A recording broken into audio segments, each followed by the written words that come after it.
have an approval of the agenda? Oh, no, first. Excuse me.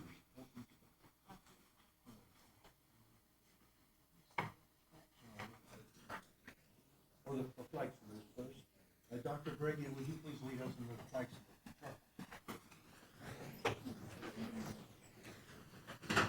Please stand. Put your right hand over your heart and begin. I pledge allegiance to the flag of the United States of America and to the republic for which it stands, one nation, under God, indivisible, with liberty and justice for all.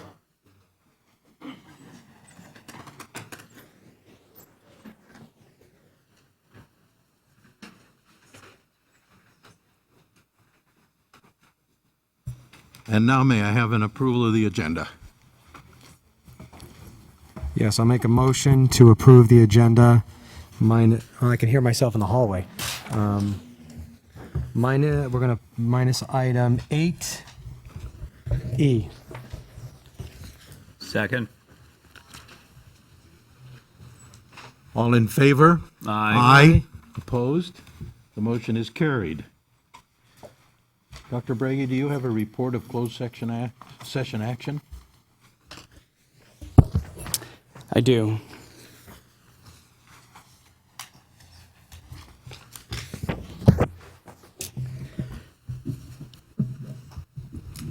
The board voted 5 yes, 0 no to accept the settlement agreement between the district and employee number BK067356.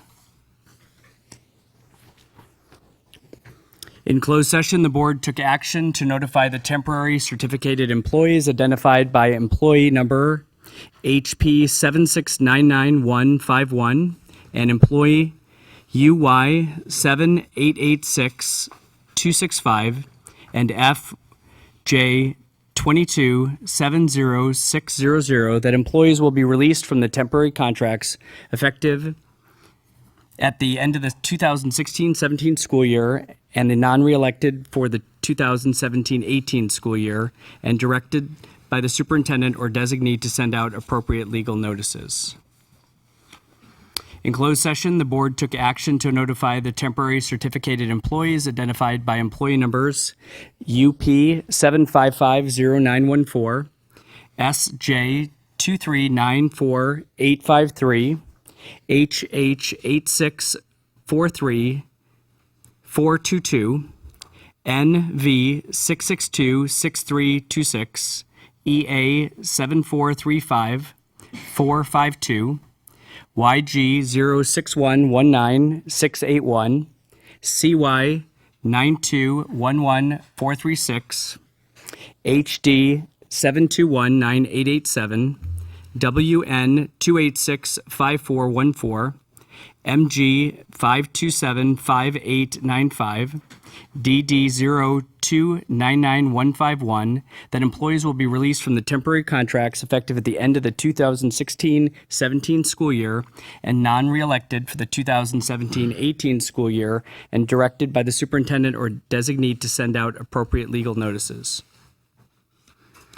In closed session, the board took action to notify the temporary CTE employees identified by employee numbers FS1 600464, WX 593 1570, MJ 1974850, MM 4903341, RQ 7980221, SC 3488681, SB 5396178, that CTE employees will be released from their temporary contracts effective at the end of the 2016-17 school year and non-reelected for the 2017-18 school year, and directed by the superintendent or designee to send out appropriate legal notices. All 3 of those documents were approved 5-0. Thank you, Superintendent Brady. And now we are in the agenda hearing period for public comment. And we do have some requests. And our first request is from the chairman of our finance committee, Colleen Nur. Mrs. Nur, welcome.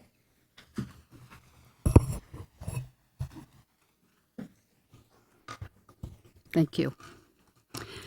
For those of you who don't know, we're 5 of us, and we're all volunteers.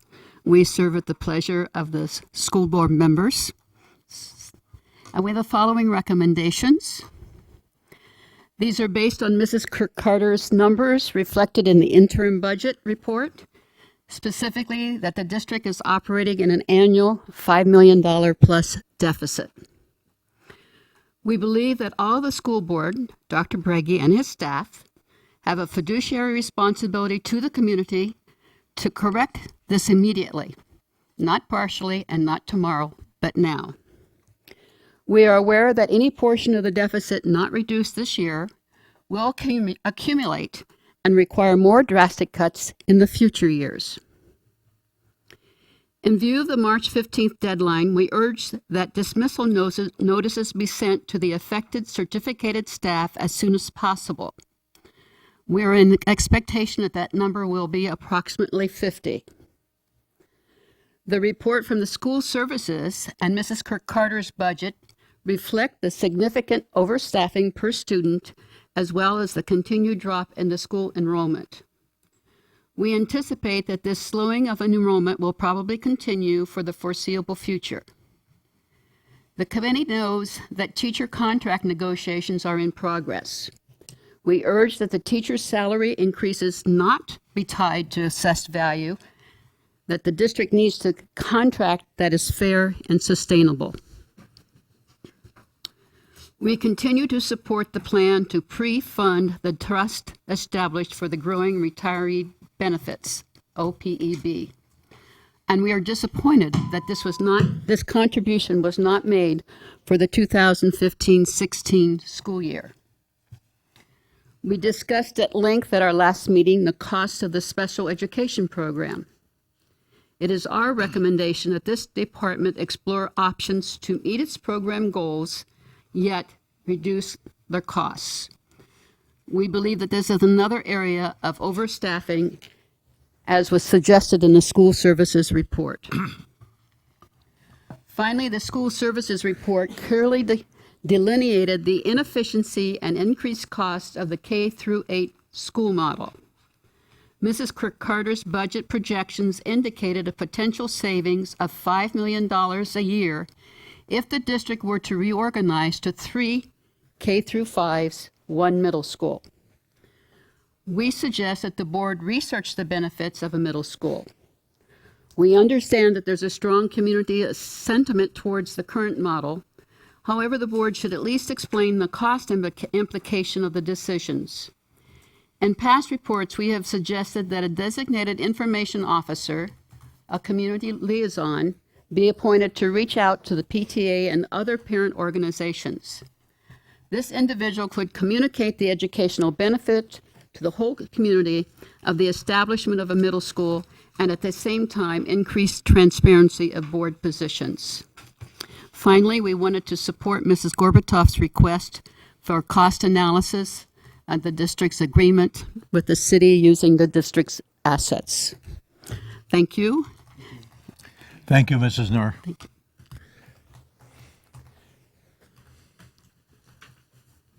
I have a number of requests to be heard from the audience, and I'm going to request, in the interest of our time, that those of you who come to speak kindly hold your remarks to 2 minutes.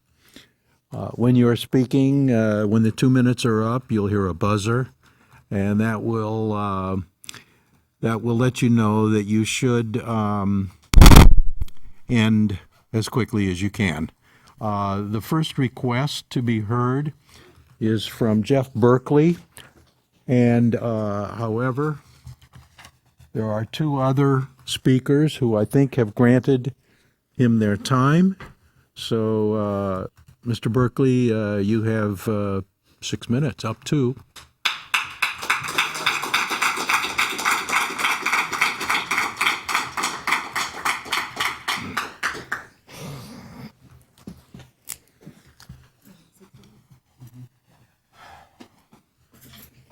Thank you very much, Mr. President. Ladies and gentlemen, thank you for hearing me. My name's Jeff Berkeley. I've been teaching at the Beverly Hills High School for nearly 2 years. I teach AP Calculus, AP Physics, Physics, Algebra 1, Algebra A, Algebra B, Trig, IAT. In my year and a half, I've taught 11 different classes, including the academic decathlon sponsor. I can teach up to 35 classes. Last Tuesday, I was informed that my services are no longer needed at the district. No reason was given. I stand before you accused of nothing. Nothing. I haven't hurt anyone. I haven't insulted anyone. I have perfect attendance. I've never been tardy. I haven't done anything wrong. I work my tail off to see that the students get a proper education every single day, every single weekend. I had a speech prepared for you. I just want to speak to you from my heart. It's more important to me. I have some support here. People know I'm a pro. I love what I do here. I want to stay here. I can add, and I have added a tremendous amount to your district. Ladies and gentlemen, if you wanted to hire one guy to improve your district in the math and science areas, I'm your man. Please, please, please consider rescinding this termination order that I've received. And it has to be soon. I have to turn this form in tomorrow. And I don't want to do it. I've done nothing wrong. I deserve to stay. I've done everything I was told to do and much, much more. And I'll continue to do that for you and for your kids and for my kids and for those kids. Thank you very much.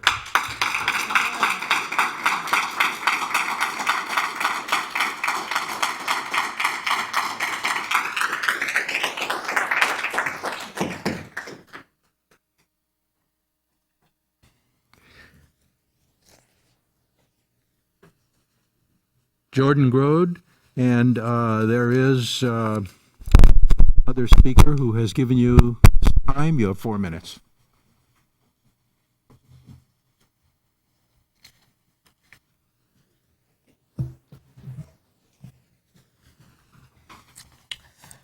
Good evening, Honorable Board. My name is Jordan Grody, and I'm a senior at Beverly Hills High School. I come to speak in support of Mr. Berkeley. When I first met him in my junior year, my impression was that this board had done something very right. Mr. Berkeley is perhaps the most brilliant teacher I have ever had. Certainly one of the best at Beverly. His expertise transcends his own subject areas, of which there are many. Never before have I met someone like him. In many ways, he surpasses other teachers in their own subject areas, which I find to be incredible. He has an uncanny knowledge of the AP curriculum, and he offers predictions of problems that we might see and how we could encounter them. A type of insider knowledge that's very rarely encountered. He is the only teacher I've ever had to synthesize his own tests the night before for every single class. And if you know how long that takes many, many hours. For each period, he does that. He never uses a test bank like many of the other tenured teachers that we have who are paid a lot. And some of these teachers, they copy and paste test banks that are given to them by the publisher, and they don't put much of their own effort into it. Though I've taken only 3 of his classes, his have characterized mine at Beverly, my experience at Beverly. He's heavy on his academic rigor, but he's equally heavy in his support of his students. He is quite vocal about his desire to help us succeed, not just in physics or in calculus, but also in the softer fields in life, in basic decency, and in general knowledge. To refuse to renew Mr. Berkeley's contract is to commit a great disservice to the students and parents of Beverly Hills High School, to your constituency. His absence will most definitely be felt, and people will remember that it is this board, members Goldstein, Margot, Hacker, Korbutov, and Spitz, that abandoned us. The simple argument that Mr. Berkeley is far better than many teachers should suffice to keep him at the employ of the district. He is certainly not the weakest link in the chain. If you are looking to cut costs, look elsewhere, perhaps at the bloated bureaucracy of the district.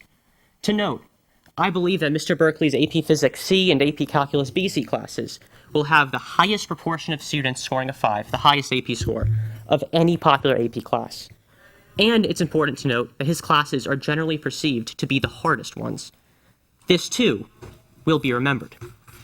That the same teacher to potentially set an academic record is to be let go is unconscionable. It's a dereliction of duty. It's a betrayal of public trust. The people are watching, and so is the all-important electorate. I ask that you act judiciously. I ask that you act in the best interest of those who trusted you in electing you. And finally, I ask that you act with the same prudence that led you to hire Mr. Berkeley in the first place. I thank you and I yield my time.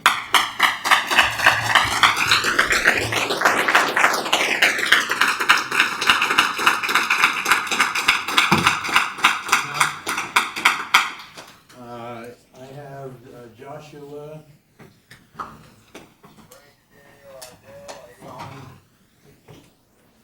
Say it for me, Joshua. Pilates. Thank you, Lion. And Joshua, another speaker has given you his 2 minutes.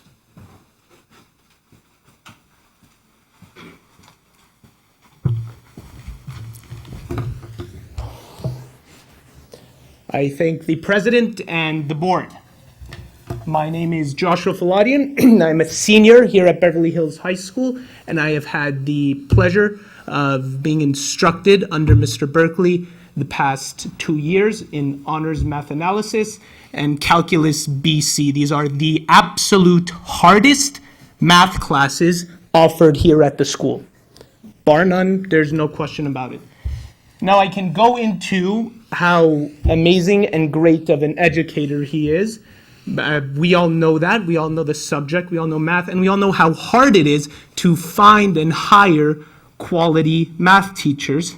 But I'm not going to go into that because I think everyone else is. What I want to focus on is the real problem sitting here in front of me.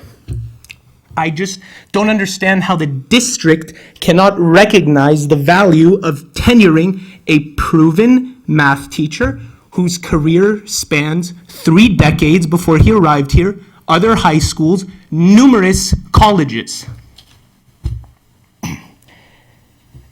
My question is, can the board explain why they'd rather have a revolving door policy when it comes to keeping teachers for 2 years and releasing them, when it saves them money at the price of course, quality teachers and quality education, which, in my opinion, I don't know about yours, is what this district should be aiming for.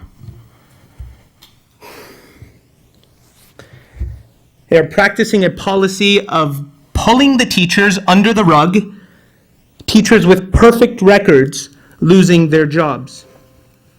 This portrays a district and a board with its priorities out of focus.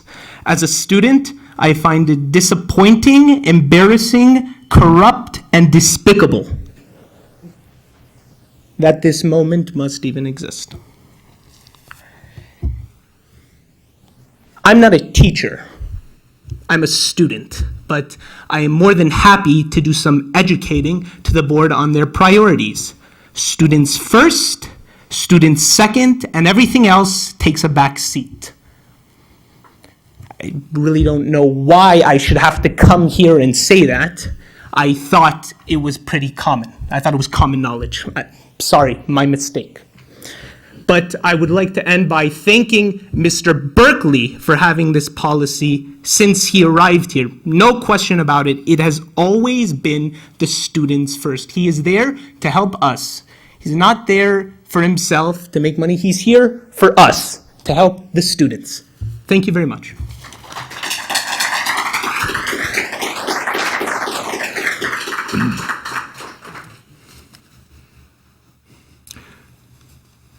Brandon Shemetsky.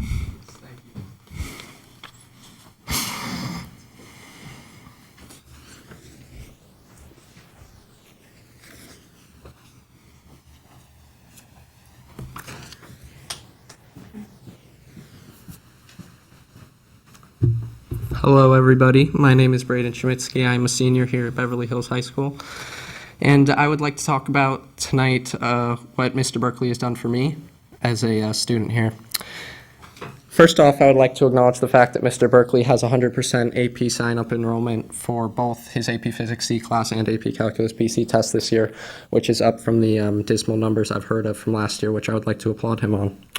I have spent close to 300 hours with Mr. Berkeley, basically the last 1.5 years together, and I can tell you he is a man who is dedicated to principle and he wants to reform the way that education is carried out on a whole, and he has big ideas, and I applaud him for them. And I would like to talk about some of the things he does in class that show this. First of all, he teaches us about the history of math and science. He doesn't just give us the formulas. He doesn't take the easy road out.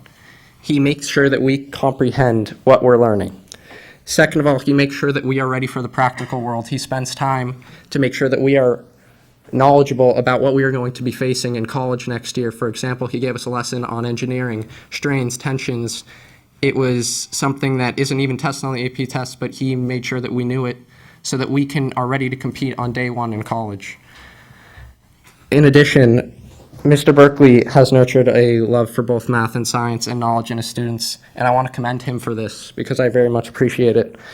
I know that when I step foot in whatever university I go to next year, I will be far more prepared than the other students because of him. I view Mr. Berkeley as an indispensable asset to returning this high school to its former glory that I've heard about, and I would like to make sure that happens with my younger brother, who's going to this high school as well. And I'd just like to say thank you to Mr. Berkeley. Thank you.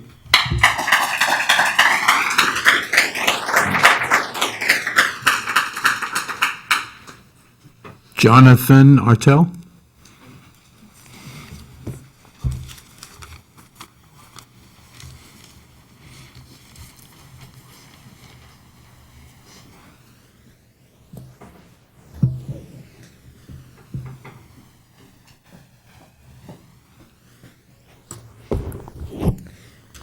Thank you for the opportunity to be here today.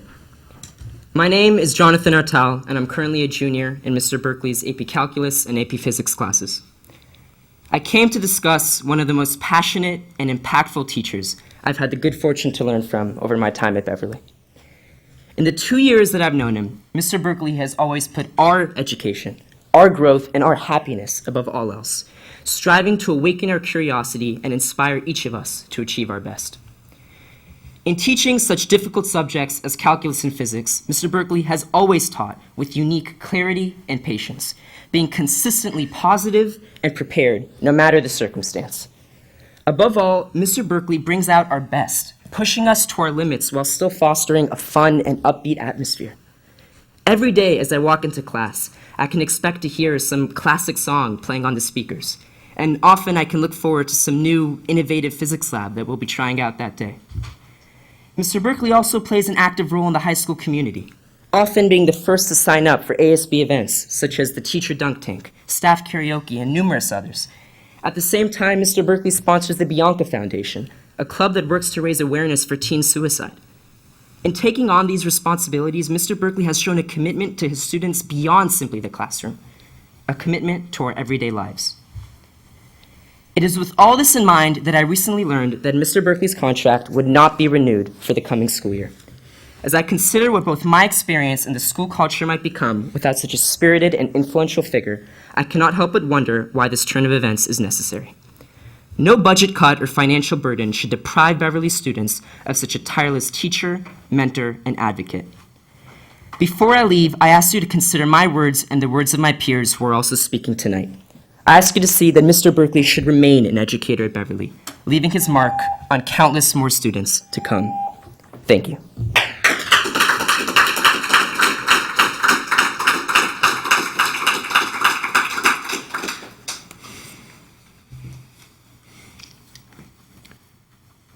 Ann Mossy? Maybe it's me, Anna McMassey. I'm a parent, yes? It's her. What is that? Yeah, I think that's her. Yeah? Oh, Ann May. Yeah. Sorry. Great speeches, guys. I really, really love what you had to say. Dear board, I am a parent, and my daughter Isabella is just a freshman in this school.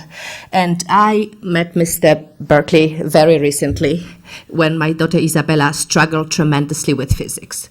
She came from private school where she was a star in physics. Little to find out that she does not know anything. She barely got C- with Mr. Berkeley's class. I heard at home that she has a horrible teacher. What a horrible teacher. Nobody understands. She was such a good student. So I look a little bit deeply into it. I came to school.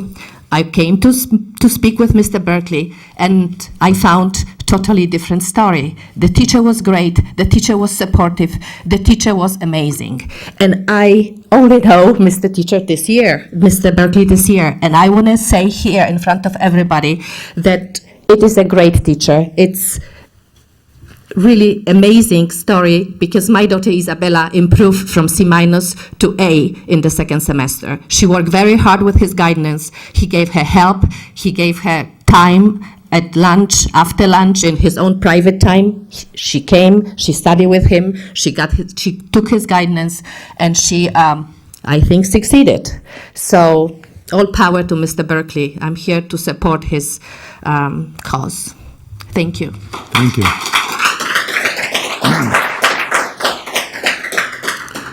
Ryan, I'm going to have trouble reading your last name. Naderwood? Please come up.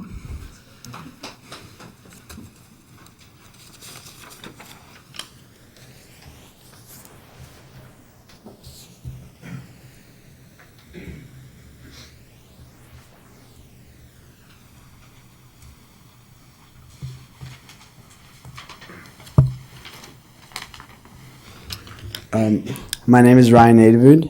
I'm a senior. I'm here to speak on what Mr. Berkeley meant to me. So, last year, Dr. Tedford came to my ASP class to discuss teacher and student relations. I shared that the most important quality a teacher could have is to care. I have never met a teacher who cares more about their students than Mr. Berkeley. He challenged me, made me work, and exercised my mind. But isn't that what teachers are there for?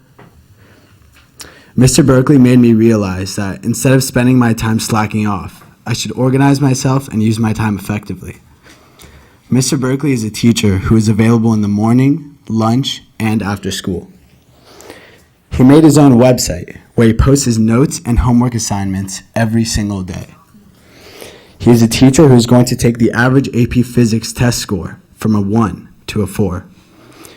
Do we really have the right, as students, to complain and whine about a teacher because we don't like his teaching methods?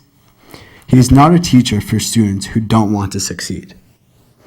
It's hard for me to watch a teacher who is improving the test scores of our students, making students better prepared for college, and most importantly, changing the culture of our school being let go. I urge the board to reconsider this decision before it's too late and we lose a teacher who truly challenges our students. Thank you. Thank you.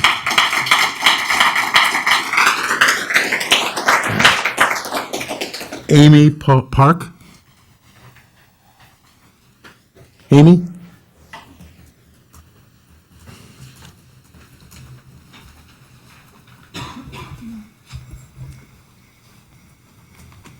Hi, my name is Amy Park, and I go to Hawthorne School. I came here today to debate why we shouldn't cut any classes or any classes or teachers. I came here to fight for what I believe in, and right now I believe that it is the wrong idea to cut any subject or any teacher. When you cut an amazing subject like STEM or band, you could be ruining someone's dream. For example, let's say that someone wanted to be a robotics engineer because of what they built in STEM. They wanted to learn more about how they could be a robotics engineer, but since you are cutting STEM, that would probably destroy their dream of becoming an engineer. Sure, you can say that they could just take an after-school class, but what if they already have baseball lessons after school, and then they have to do their homework, and maybe on Saturdays they have private instrument lessons, and then on Sunday they have to go to the temple or church. they don't have time to go somewhere where they can learn about it, become a robotics engineer, except when are in school. Wiping out someone's hope is cutting their dream. Cutting their dream is demolishing and lashing out their future dream job. By doing that, you're basically telling the person right in the face, dreaming that you want to become an engineer is worthless. Give it up on it already. Would you really want someone to feel as if you had said that to that person? Would you really like to crush a person's dream? Would it bring you joy to kill someone's hope, to stop their bright flame of hope for their future job? Would it bring you more money to wipe out and wreck a child's dream, to stop them from imagining themselves in the future as an engineer? I really hope you do not feel any positive emotions right now. This is what you want to do. Destroy a student's dream piece by piece. This is just you growing into every student's hidden monster. The monster has no one by their side. The imbecile dream crusher that drove everyone around them away because the monster crushed dreams. It's not just STEM. It could be it could be the math or band class you're cutting. It could be any class or teacher you're cutting. Let's say that student really liked how calm Ms. Chernobyl was while teaching band and was amazed by how many instruments she could play and was inspired to become a musician. That student that wants to be a musician in the future first started off by playing the trumpet and then wanted to play the baritone. But that student may not even be able to play the baritone because piano was cut. That student really wanted to become a musician because they really liked playing their instrument and wanted to continue and wanted to let younger kids know the experience of making music. Maybe that student only had time at school to practice their instrument and didn't have any other place to play their beloved instrument. I also want to explain why it will be bad to cut Miss Craig's welcoming math class. If a person wanted to become a math teacher, thank you for your time.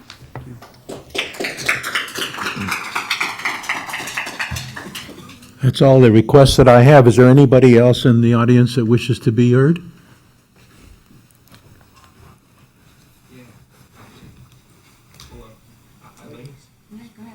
Please.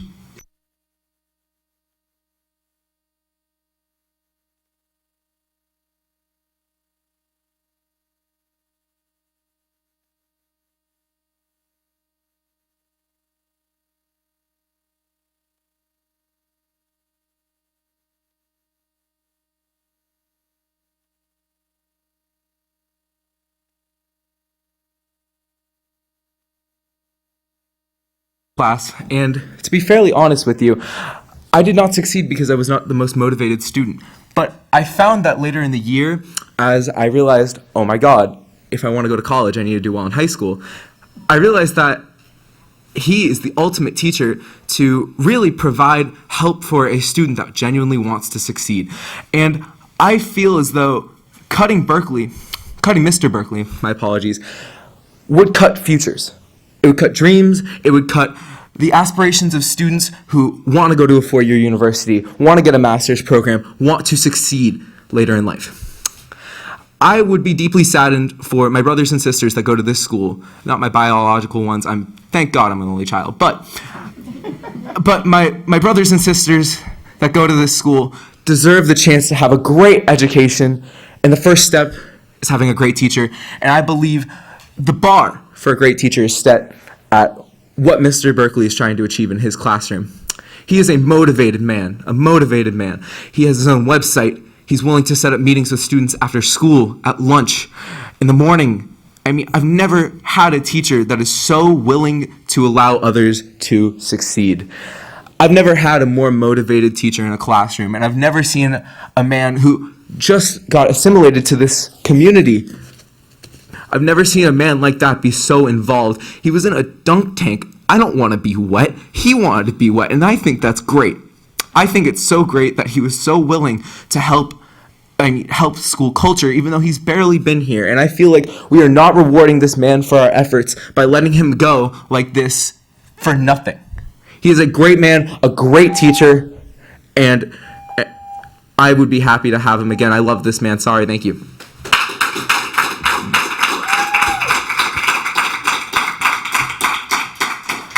Thank you, everybody. Thank you, each of you, for your comments. The agenda hearing period is now closed. And we will move on to the consent calendar. Mr. Margot, have you Yes. some controls Mr. for us? President, I will make a motion to approve the consent calendar, pulling items C, D, and I. All right. Is there a second? Second. All in favor? Aye. Opposed? Motion carried.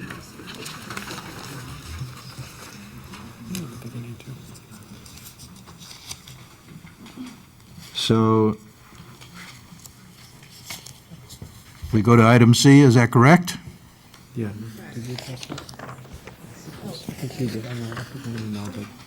Mr. Spitz, I think you pulled C, correct? Yes, I asked for that to So be. I'll make a motion to put the discussion on the floor to approve Loyola Marymount University School Psychology Supervised Fieldwork Agreement.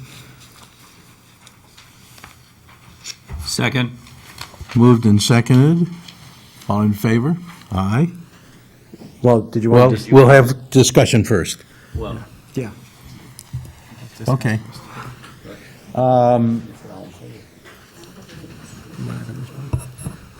This is what I'm going to ask, Dr. Breggy. This is an approval of a Loyola Marymount University School Psychology Supervised Fieldwork here in our district. I wonder if we could hear from staff a bit more information as to the background on this request.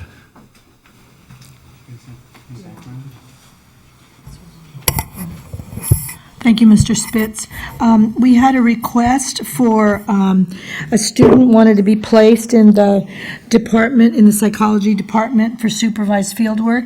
And so we took the request to our interim directors of special education. They reviewed it and they found that the student could be placed with one of our current psychologists. Okay, thank you. And now we have a motion and a second to approve it. Any other comments? All in favor? Aye. Opposed? The motion is carried. We go to item D. Yeah, I'll make a motion to approve the service agreement with Star Education to provide parent education for BHUSD gate parents. Is there a Second. Thank you. I asked that that be pulled. So did I. I see that this calls for 2 sessions at a cost of $2,000 per session. I'm curious to know how this was originated and how the need for it was evaluated. This was part of our GATE proposal last year. It's to provide additional programming for our GATE students. And so last spring, we proposed a GATE plan, which included some after-school and Wednesday morning GATE classes for students who qualify for such services.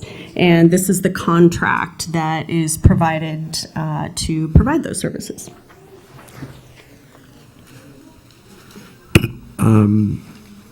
I had a question. I'll read it as I wrote down my note here. Is there any way to make parent attendance or participation in one of these, I think there were 2 in this series, mandatory in order for their GATE students to participate in future GATE activities? You know, they come kicking and screaming that they want GATE, they want GATE, they want GATE, and I think they need to be engaged. And I think if we're going to have something like this, and it's not mandatory, I'm afraid you're not going to get the participation that we need to help with our GATE community, with our GATE population. I don't even know if it's legal to make it mandatory and then have other services, but I just think that the gist of it should be in that direction. It should be pushed in. That if you are so adamant about your children participating in GATE activities, we would like you to attend.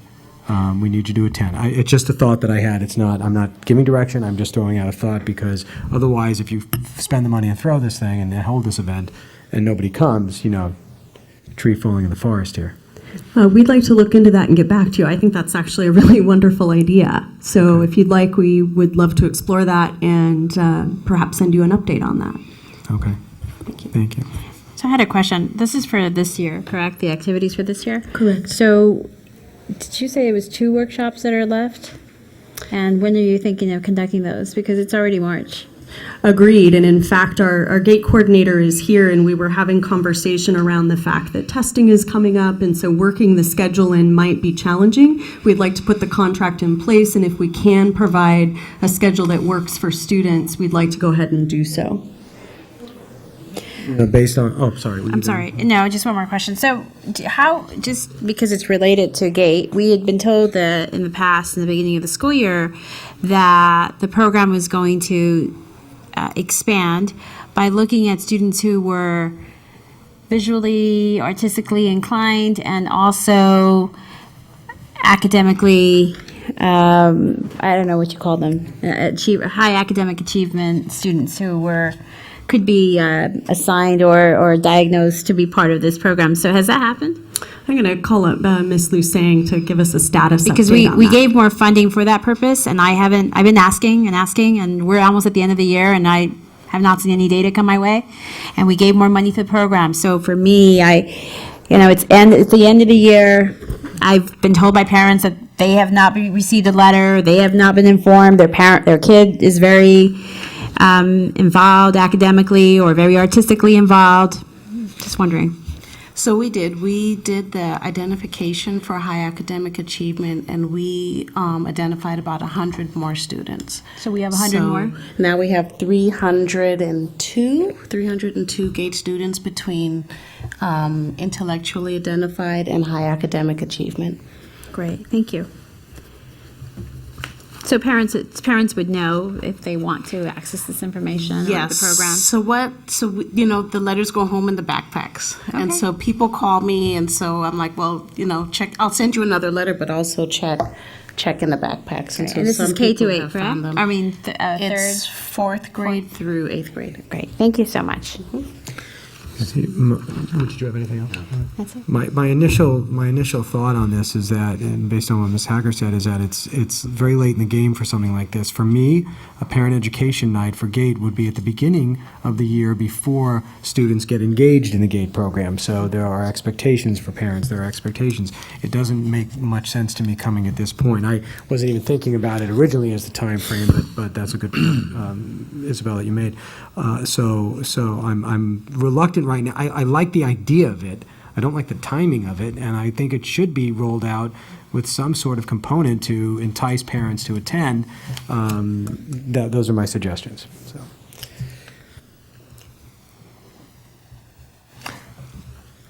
Any other comment, questions? Then I'll call for the vote. All in favor? Opposed? Nay. Aye. The. Is that all nay? Or was there a one no? It was all.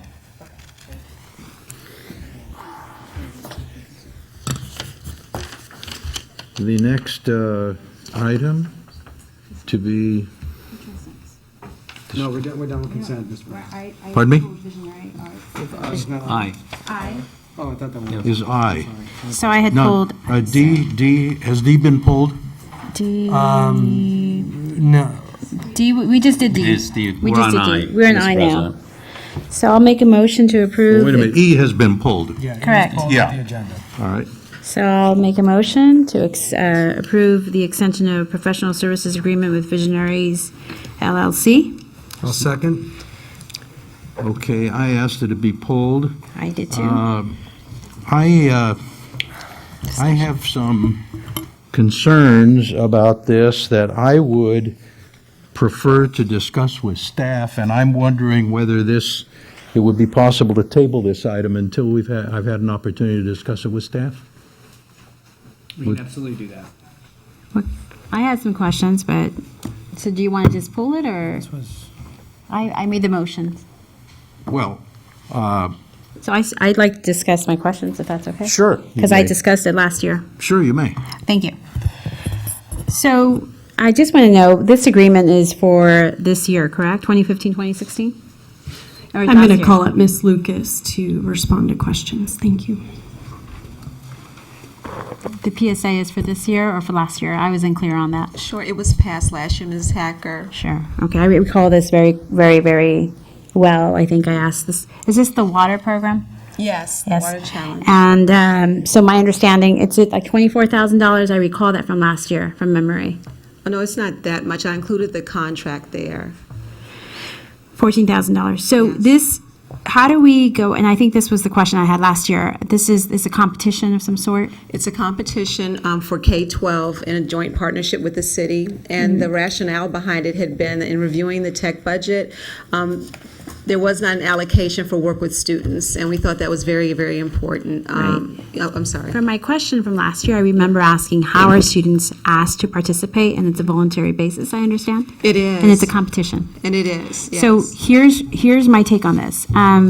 This was approved last year, because I remember this very, very vividly. And here we are at the very end of the year. So I'm wondering what happened last year. Sure. So as noted in the board rationale, students canceled at the last minute because activities came up, so we reformatted it this year so they could submit digitally, so we wouldn't run into that same challenge. So my concern, and this is when I looked at this last year and I went and voted for it, is that students are very, very busy and they are active and pursuing clubs and activities, and this is a volunteer extra, and we're spending $14,000 out of the general fund. I think this is secondary to me. I mean, I think the education of it is great if it could be done through the city, and I understand the city has a program. But here's an area where we're asking our PTAs to fundraise for other areas that are supporting our educational program. I just find it that it's secondary for my priorities, and I would like for more consideration to be given to contracts like this in the future, and maybe take a step back, because I think especially given the situation of our financial, challenges, I don't see how this is a priority for me anyways. I respect that. Thank you. Thank you. If I may, at least the transmittal indicates that Visionaries we're looking to compensate for work already completed. Is that accurate? It was postponed. So It was postponed, so it's that's up- that I had an issue because I didn't know what work. It wasn't clear what work. Are we paying for work that hasn't been done yet, or has been done? The work has been done. I mean, Okay. there's a last phase of it once the students submit their entries, but the Okay. bulk of the work has been done. So my question is, are we paid up with them for the work already completed? Because it reads differently than what you've expressed. So in other words, a lot of times with facilities, work's already been done, they come to us for a ratification for work that's done. If we don't approve it, we get sued. Right. So the question is, has this work been done that we owe monies for, or is this something to occur in the future that you're asking us to pay for? So 2/3 of the payments have been made based on work already completed. I did not authorize the last payment because the project didn't complete. We had to postpone it, and I didn't feel comfortable doing that until the students actually participated. So the work leading up to the challenge is completed. So I would say 85–90% of it is done, some of which has not been paid because it was the last phase, and we're in the last phase now. But the first two phases have been paid for, so forgive me for the lack of clarity. Okay. Can I ask a question? Sorry if I'm not in the loop, but I believe since this was passed last year, I just want to know what is, this indicates some kind of challenge or competition? Yes. So what is the challenge or competition? So the challenge is we're working with the City of Beverly Hills Public Works Department. The director of the Water Conservation Office shared with us that there's a water crisis in Beverly Hills as there is in the entire state. We wanted the challenge to be very meaningful for those of you who may be familiar with the Aspen Challenge that's put on nationally. And so the challenge is for students to come up with ways to support the community in conserving water. And these solutions will be implemented if viable. And the representative from the city is very excited about this because she does want that kind of input from community, especially students. Does that help clarify, Mr. Swartz? Yeah, thank you. Great, you're so welcome. When will we begin this competition? I mean, we were set to launch this month, March rather, but if the board so chooses, I'll postpone it. But wasn't the competition supposed to be last year? Yes, ma'am. As shared, we wanted to make sure kids were able to, I could have gone on with it and had no kids participate. That didn't sit well with me.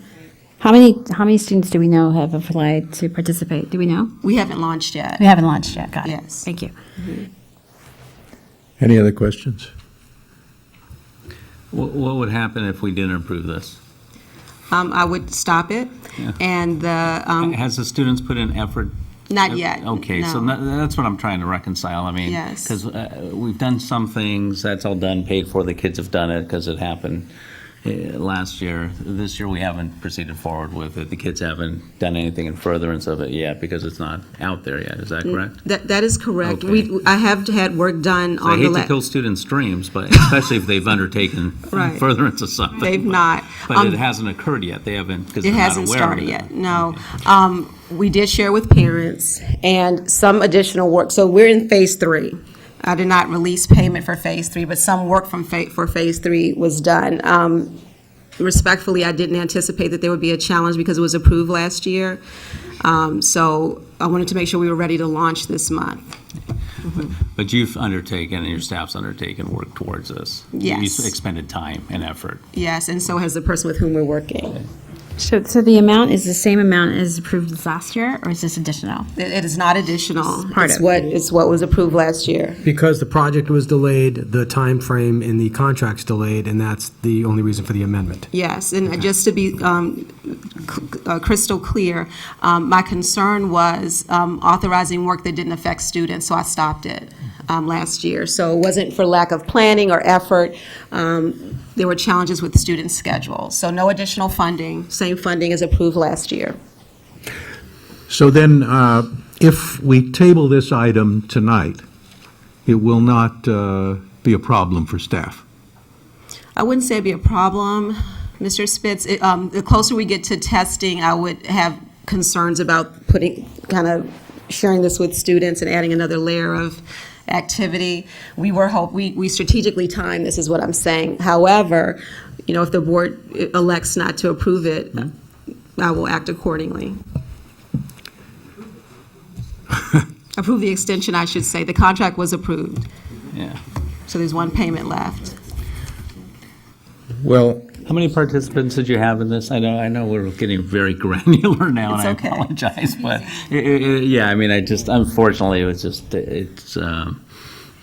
because it happened over a year ago, and Yes. our memories have faded a little bit.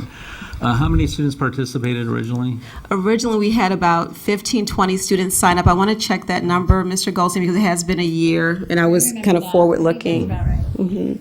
And we wanted to do a better job advertising, so we've done that. So I feel a little badly because I was kind of moving forward. So we would have to put the brakes on some things. so you indicated that originally it was 12 or 15 students. Is that right? 15, 20 about Mr. 15 or 20. Spitz. Uh-huh. And then did that pare down? Yes. Pared down to what?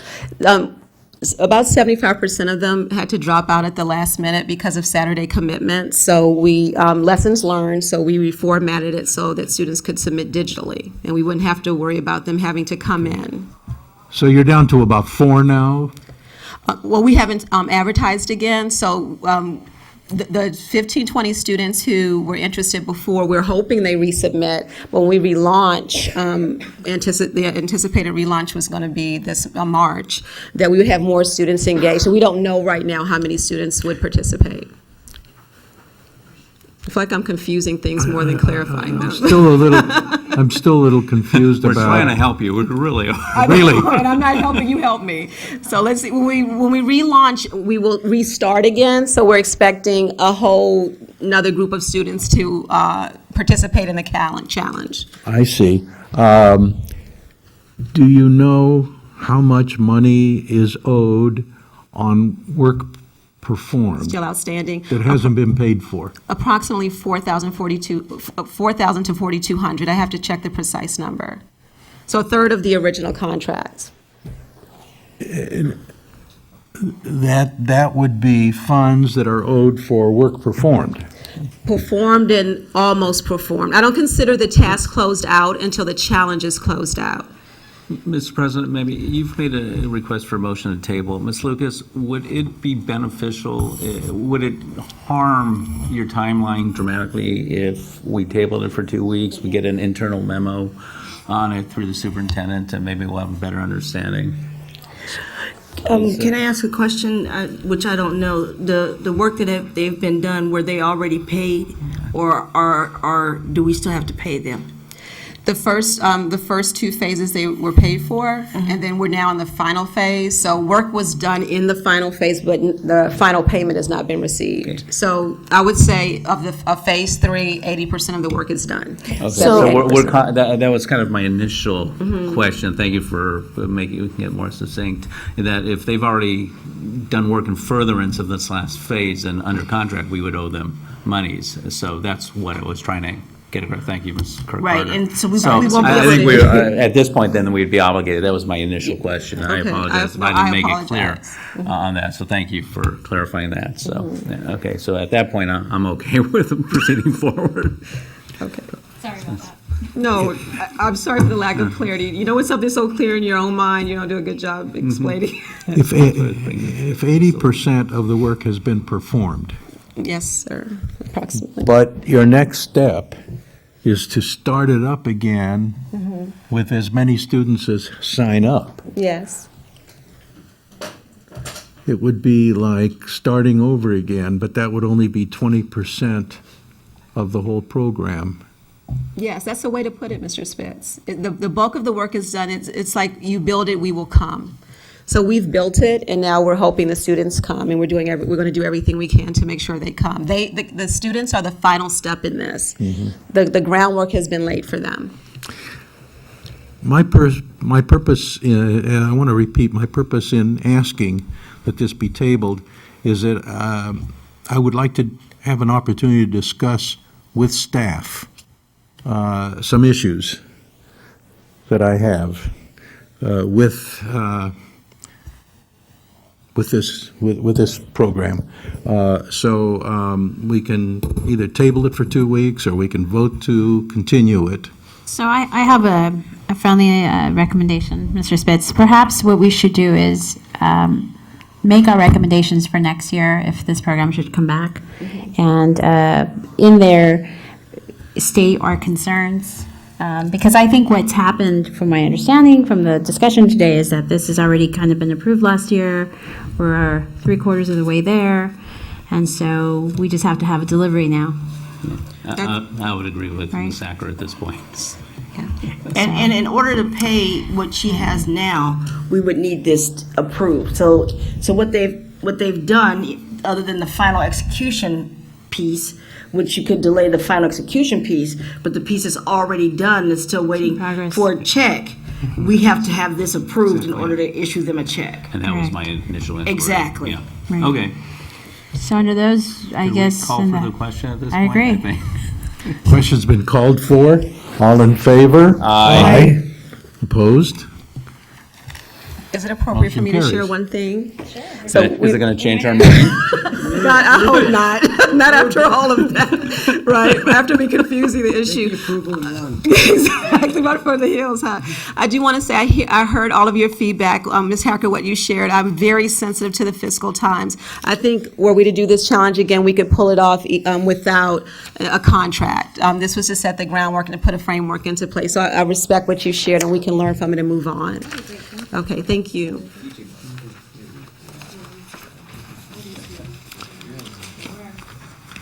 That completes the consent calendar. And we are, let's see, we are into Reports. Superintendent's report, Mr. reports. President. Correct, superintendent's report.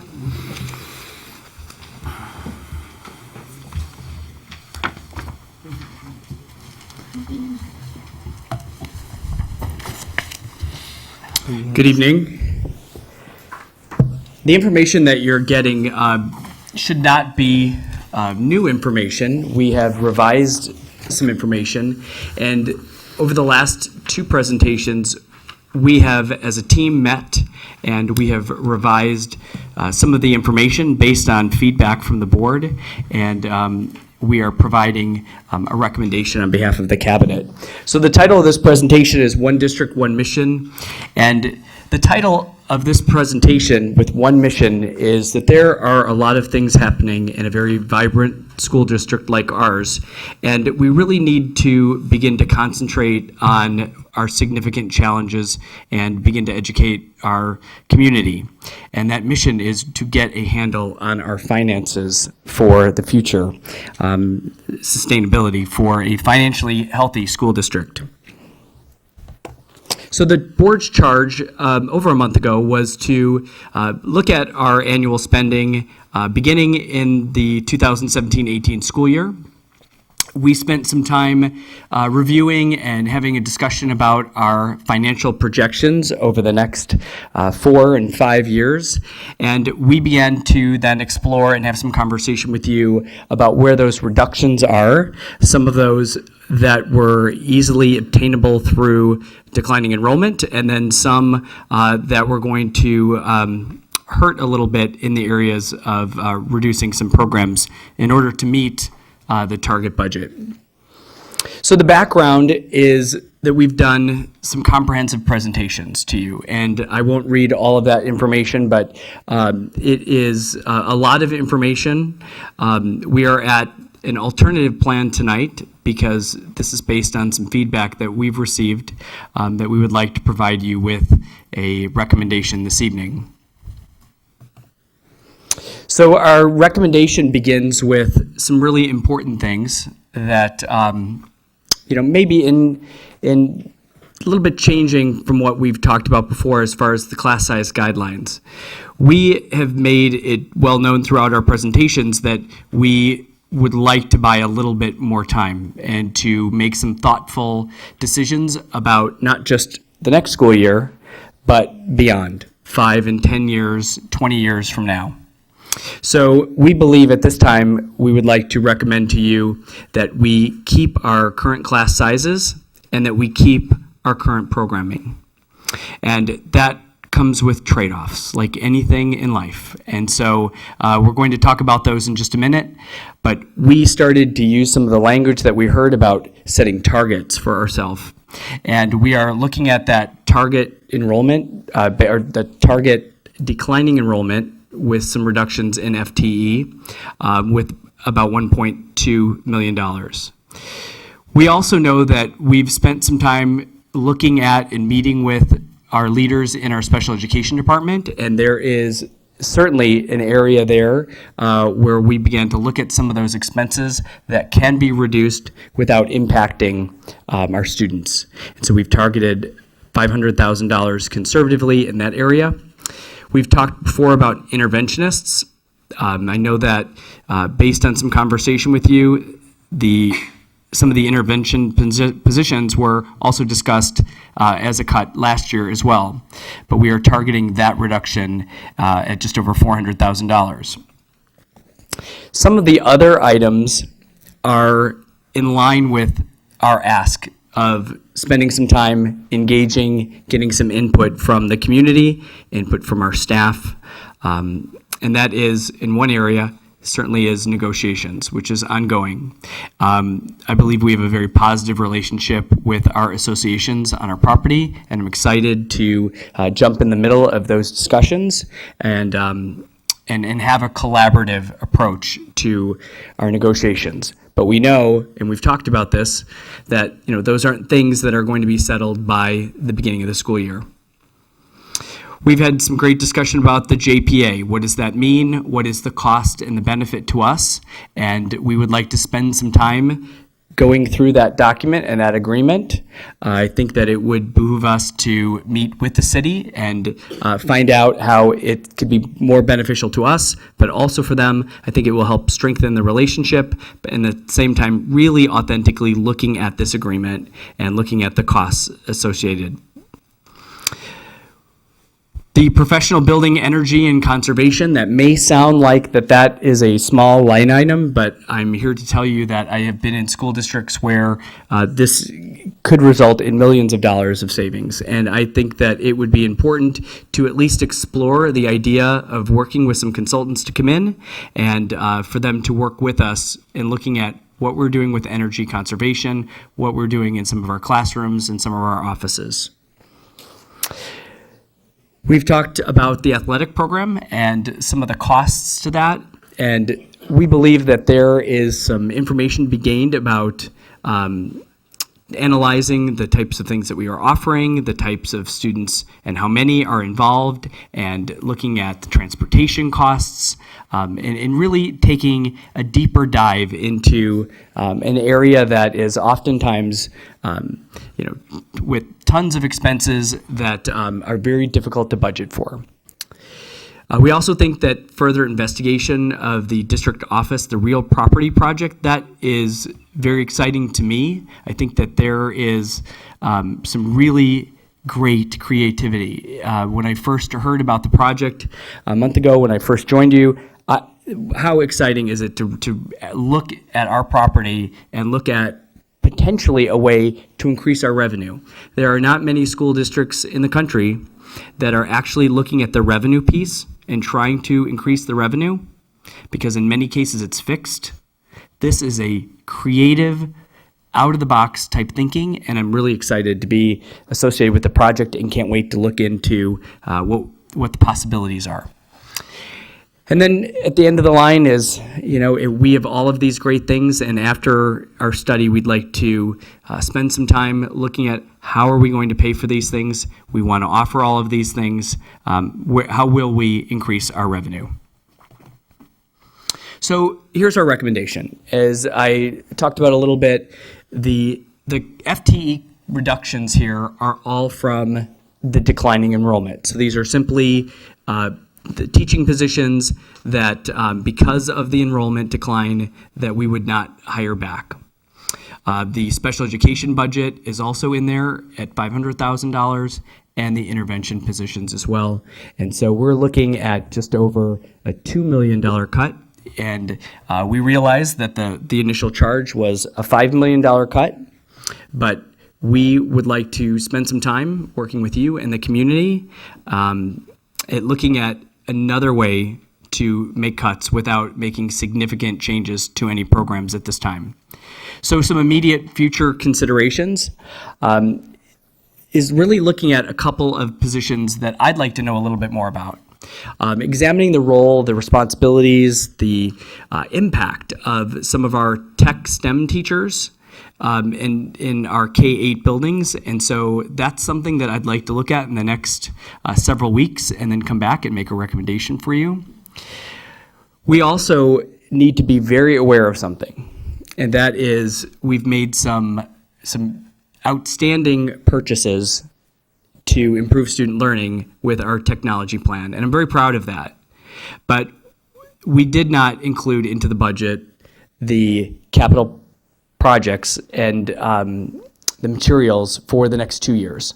So when we look at these numbers, and it's a bit staggering and frightening to know that if we're looking at a $5 million deficit and we're cutting $2 million, where we're immediately adding that right back in. So I want to be upfront and honest about that, because we did not, those numbers are not in the budget. So for example, 2017-18, that $1.8 million is an amount that was not in our original budget. So we need to, as a team, make sure that that goes, and we put that in the budget, and then we share those numbers with you. So the design process going forward, what we recommend as part of our just over $2 million cut is creating a launch team with a variety of people from the community, staff, to embark on a long-term project to look at the expenses in the school district. I have experience with this in the past, and it is an opportunity to start with a small group to design it, but the idea is to build as many people as possible that will be part of this plan. People in our community that are not always easy to reach will be ones that we are really going to tap into to help us look at how we're delivering education, and is there another way to get and obtain some of our cuts. Focus groups, again, I've said this many times, and I think it's key. It's knowing what the community values. And so that's our job to do that, and that's a tall order. But I know that we can do that, and I look forward to being able to do that. And a big part of it is educating the community as well. So there are a myriad of options for reconfiguration. And so I know that that's a scary word, and I know that there are some people that may not even understand why that's something we can explore. But I think at this point, it's clear with one district, one mission, it's our finances. We really do have to start looking at how we can do things differently while saving all the programs that we have. So we're looking forward to that process, and that's something that we would advocate for, is an opportunity to work with the community and the staff to engage, educate, and execute. So just a basic slide from change management, because change is so hard for all of us, even though we say that it's not. At the very bottom, it's create a sense of urgency. And ladies and gentlemen, we're there. We are there. We have to look at the business side of a school district. And I'm, as you know, a former teacher and a former principal and a superintendent, and I am an instructional leader. But there is an urgency with our finances. We have to be able to continue to operate and pay people to work for us and pay people to teach programs for kids. So we're at one, and that's creating that sense of urgency. So with this recommendation to you, we are asking for an opportunity to go through a lengthy but meaningful process with all of our stakeholders. So I've talked a lot about information that we've been sharing over the last couple months. And I think what is clear is that change is coming in some way, form, or another. We can either be reactive, and reactive is when you're looking at making these cuts just year by year. We will start cherry picking, and some programs won't go, increased class sizes, and that really doesn't do anything for the long-term sustainability of the district. It just gets us through 1 year, and we've got to look beyond just 1 year. The proactive plan is a plan that we're advocating for tonight. And I realize that this is not a voting night, but this was an opportunity under the superintendent's report to take all of the information that we've received from you over the last month and incorporate that into a recommendation. So in many ways, I feel like we have fallen short of what the charge was. But as educators and professionals, we believe that this is the best course of action as we move forward with $2 million worth of cuts. Before we have to get to the really, really tough work, we'd like to take the next 9 months and engage our community. And I'm happy to take any questions. Questions, please? Mr. Schwartz? Yes. First of all, I just want to thank you, Mr. Breggy, and your cabinet for putting together this report, and especially for making it look a lot more like a proactive plan, which is in striking contrast to the previous two plans we saw, especially with all the line item cuts. And I appreciate that this time it's looking towards a future that doesn't involve as many cuts to the student programs that we have here, like the music program. I do have a comment and one question, but I'll start with a comment. I've said this at the previous two study sessions. We, at the beginning of this, or of my term, so end of second half of last year, we spent a lot of time diagnosing a problem in like the elementary schools and the K-8s, and we addressed that need with interventionists, or intervention like specialists, reading specialists, math specialists, and we haven't been able to see the effects of those implementations, and I still don't think that cutting 50%, is it? Yeah.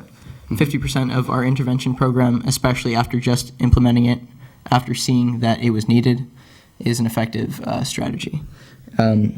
But my question is, so this plan currently covers $2.2 million. So approximately for the other $3 million or so, will these other recommendations, like the negotiations with the salary formula and the JPA, the consideration of increased revenue sources, will those end up covering the other $3 million, or in the future will we have to make more cuts like the ones that we're seeing today with the four proposed? That is such a great question. And I'm so glad that you asked it. We know that there are some savings in some of those recommendations. I'm going to use the word kind of soft costs right now because we don't know what they are. So, and they're kind of unknown right now. So it's difficult to work that in, and I'm pretty upfront and honest. So we didn't even put targets there because I was worried about, what those costs would end up to be.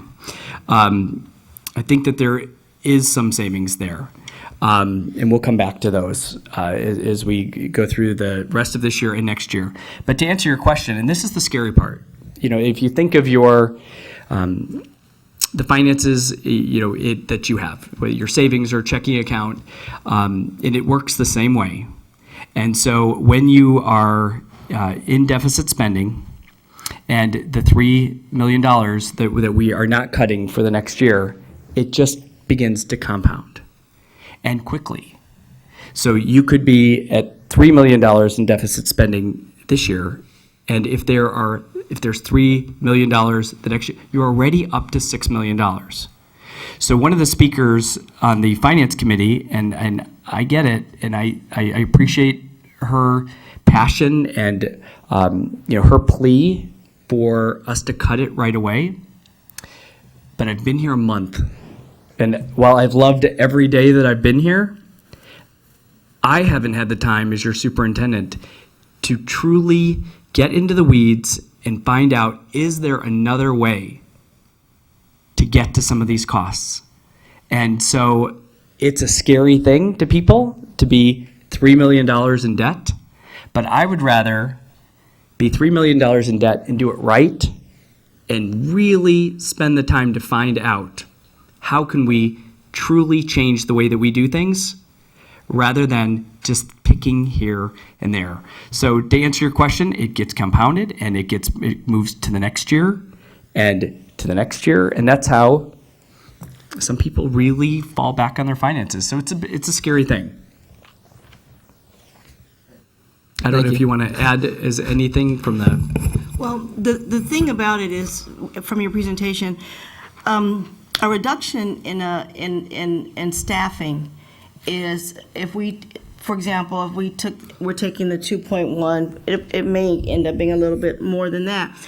In the multi-years, that 2.1 will translate into 4.2 next year. I mean, in 18-19 and then 19-20, because that staffing cut is a bigger cut than a one-time expenditure for equipment. So even though it feels like an offset in 17-18, it's a sustainable cut. It makes a big difference for us in 18-19 and 19-20. So it does help our long-term projection of finances, even if it looks like it may be an offset in the current year. Always remember that salary cut is a sustainable salary cut gives you much more bang for your buck in the outlying years. It doubles basically.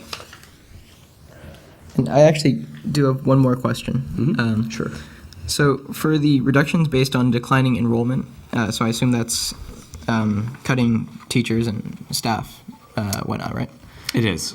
So I just want to ask, is that proportional to the declining enrollment that we actually see, as in will class sizes get bigger, and will we see the same disparity that we see right now between classes that have 30 students, classes that only have 10, 15?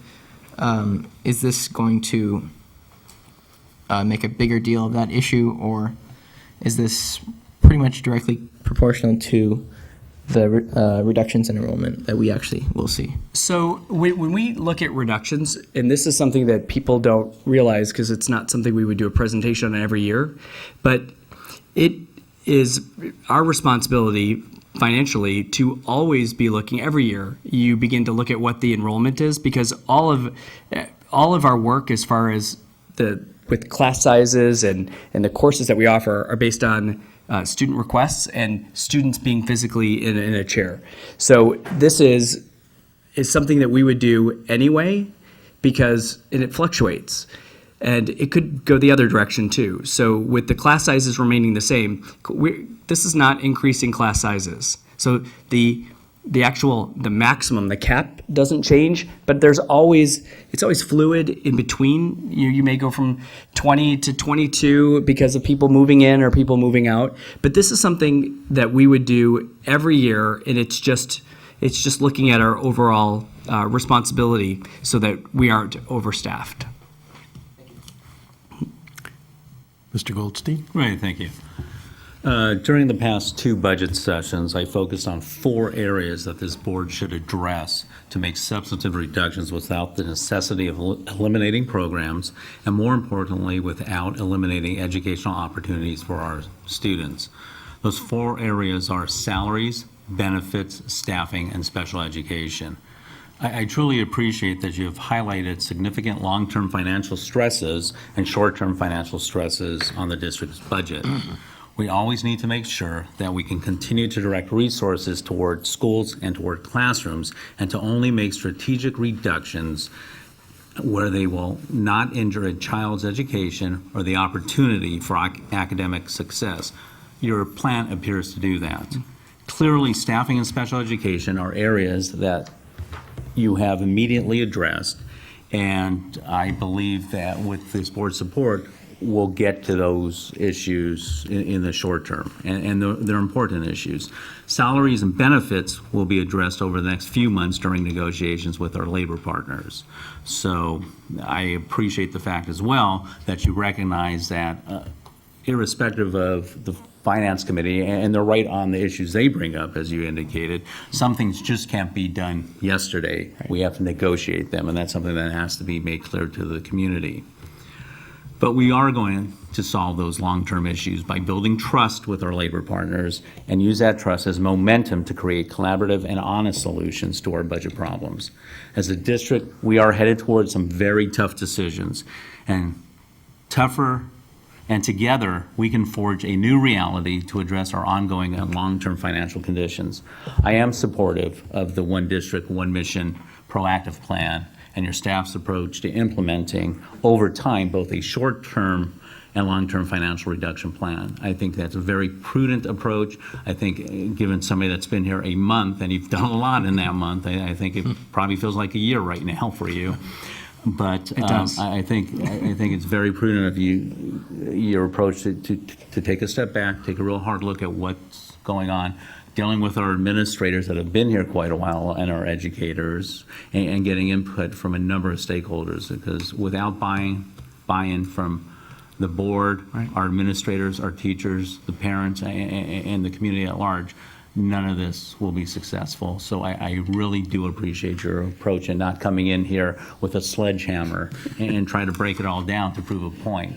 It shows the experience. When we hired you, the one thing we all talked about was your experience as a superintendent.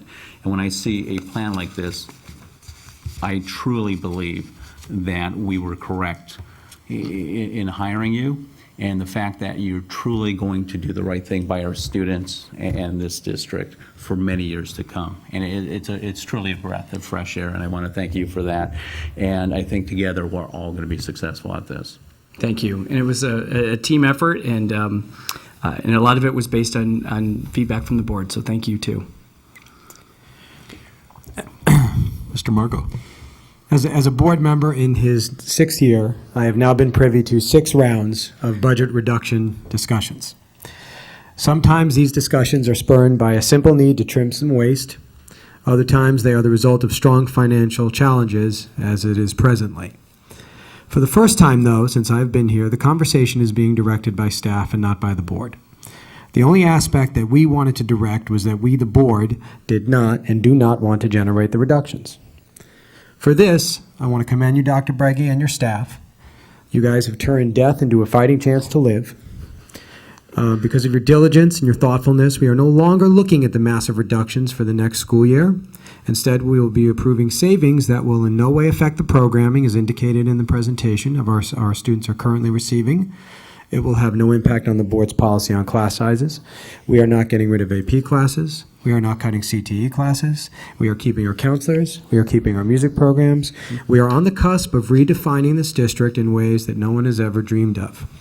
I look forward to working with you and the staff on developing the long-term savings plan that will result in maximizing revenues for students in such a way that the community can get as excited about the schools as they are about the police and fire departments in this town. And that students will want to be here because the opportunities will become endless. Thank you. Thank you. Mrs. Hacker? Sure.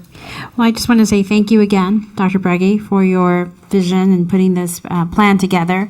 As mentioned at the last two study sessions, we recognize that the challenge before us to cut about $5 million was just a huge, enormous amount, and we would be looking and cherry picking this program and that program, and in the end, we would be compromising the quality of the program in its entirety.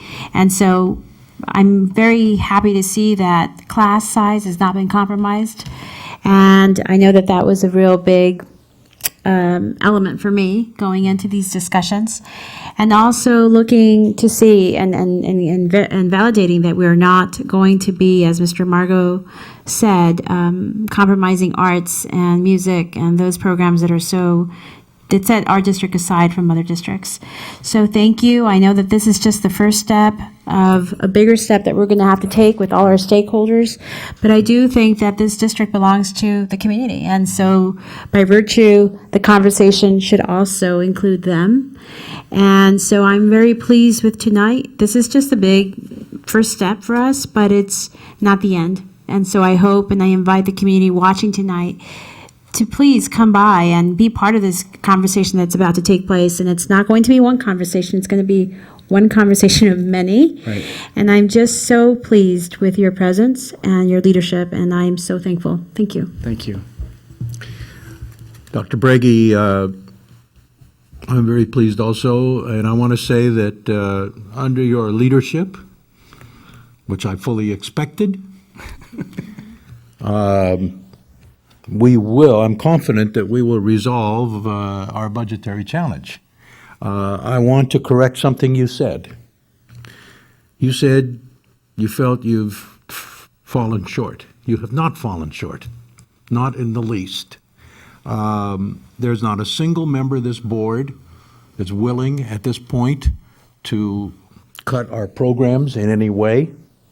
And I want to say this, that I do know that in past years, past boards who knew that they had to trim the budget, they did it the easy way, cutting program. That's the easy way, but it's not the right way. And so we're on the right track. I'm confident, I know that we're on the right track here.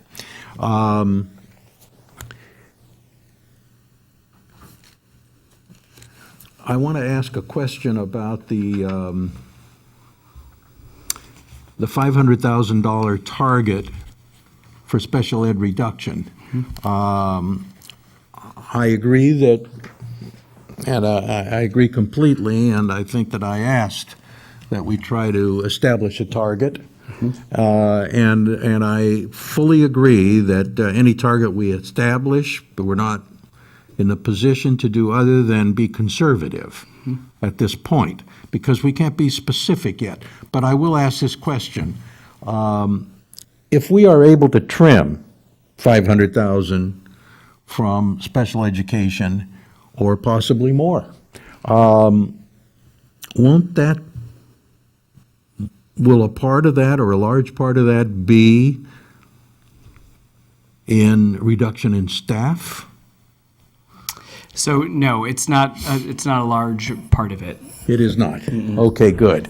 Because that means that we could achieve this for next year. That's good. I believe that is a conservative target. Okay, now, as far as wherever we wind up with this, for example, you have a total savings in this plan so far of just under 2.2 million. Yet, on the other hand, you pointed out that we're going to increase our spending by 1.8 million for technology. Therefore, the net reduction looks like about $400,000. I just want to point out that we are going to have to send in to LACO, submit to LACO, a second interim budget. And it seems to me that that budget is going to show a very substantial deficit. Am I right? So you mean in the current year or in the future years? Next year, Yeah, it'll show a substantial deficit. It will show, we're cutting in, if we budget in the reduction in staff and the reductions that you have here, it will look different than what I've showed you before, a little better. But adding in the 1.8 million, But adding in the 1.8 million, but taking out the staffing reduction. Right. The special ed reduction. We know already there's some things, for example, we have in special ed, that was the initial reduction, but as you know, we don't have a director there right now. That, what we're paying now is much more than if we had a staff member. We're tweaking, so we're continually tweaking. So Right. you will still see a reduction, though. I mean, Okay. a deficit spending. we'll see a deficit, and I just want to point out that it remains to be seen how LACO will respond to our ongoing deficits, particularly when we show the multi-year projections. So it may well be that we will be almost forced to project significant reductions in expenditures, not for next year, but for the following year and the year after, in order to satisfy LACO. So I think we're going to have to be prepared for that. We will. But I just want to thank you for your leadership. Thank you.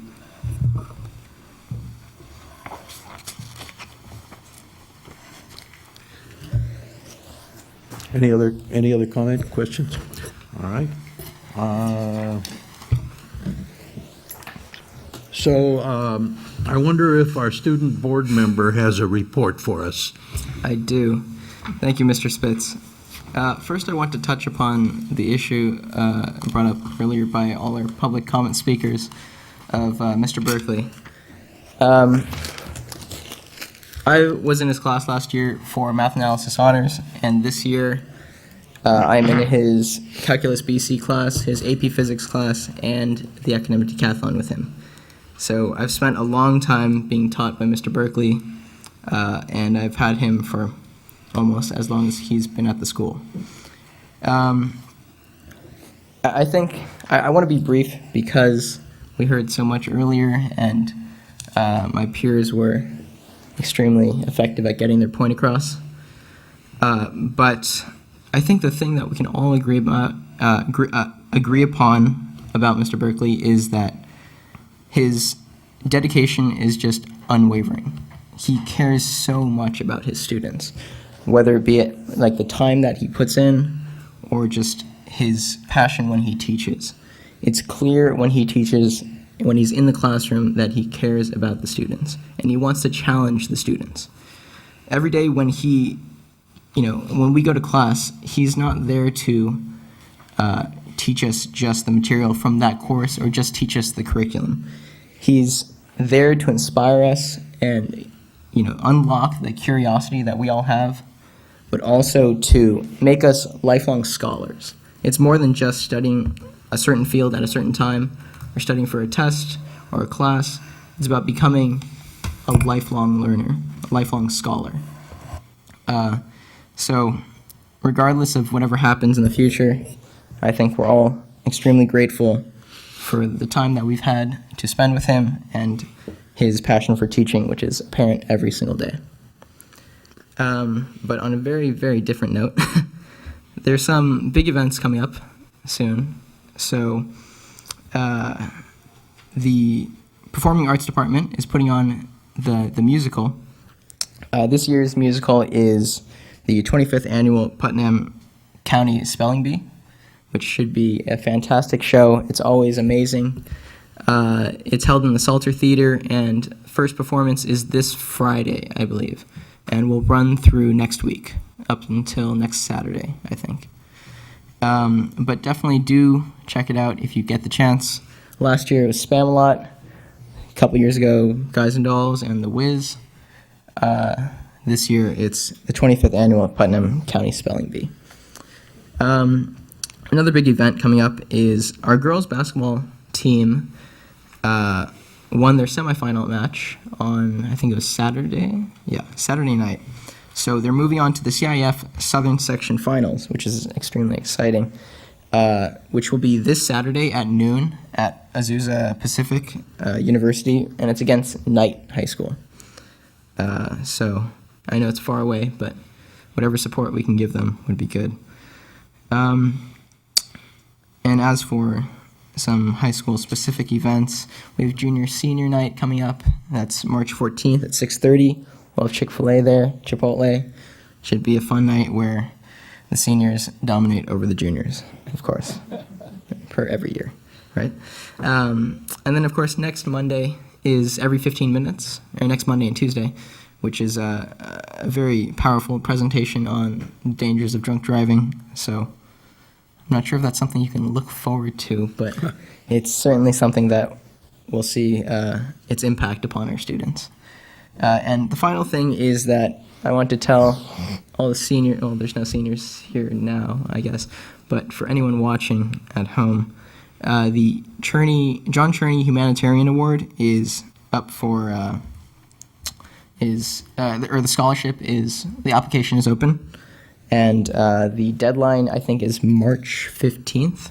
It's a $2,500 scholarship, and it's you pretty much submit any material that reflects your humanitarian contribution to your community or any other community. So if anyone is interested in that, please do apply. That's it. Thank you. Thank you, Mr. Schwartz.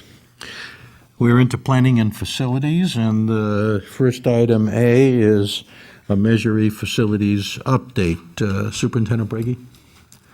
So we've had some conversation before about trying to get a handle on the big picture as far as our construction and our timeline, and a lot of that was for me because I was new, but I think it was a great exercise for Pamela Johnson, and she's going to come walk us through some of that information.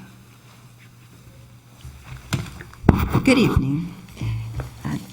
In the electronic version of the agenda, you have a presentation, or it's a document that's adapted from a PowerPoint presentation. We're not going to do that tonight. It's just for your reference. This is the document that Totem has prepared for you in the past. It's in a format that I think you'll recognize. I have hard copies for you.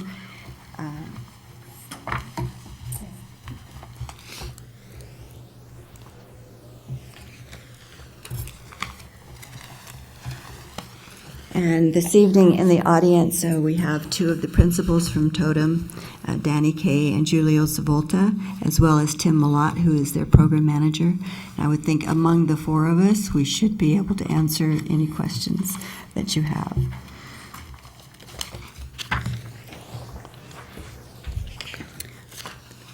So I'm going to focus on the budget and the schedule. So it's pages, if you're in this presentation, it's pages 22 through 24.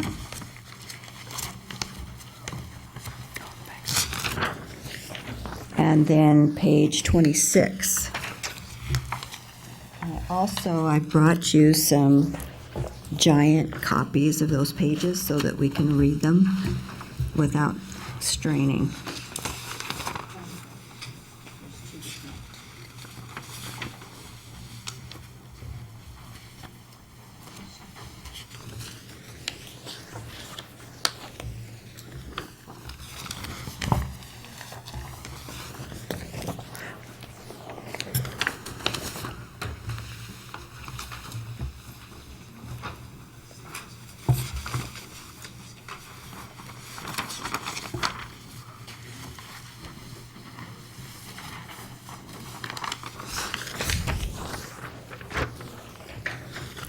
All right, so the first one I'm going to talk about is the budget.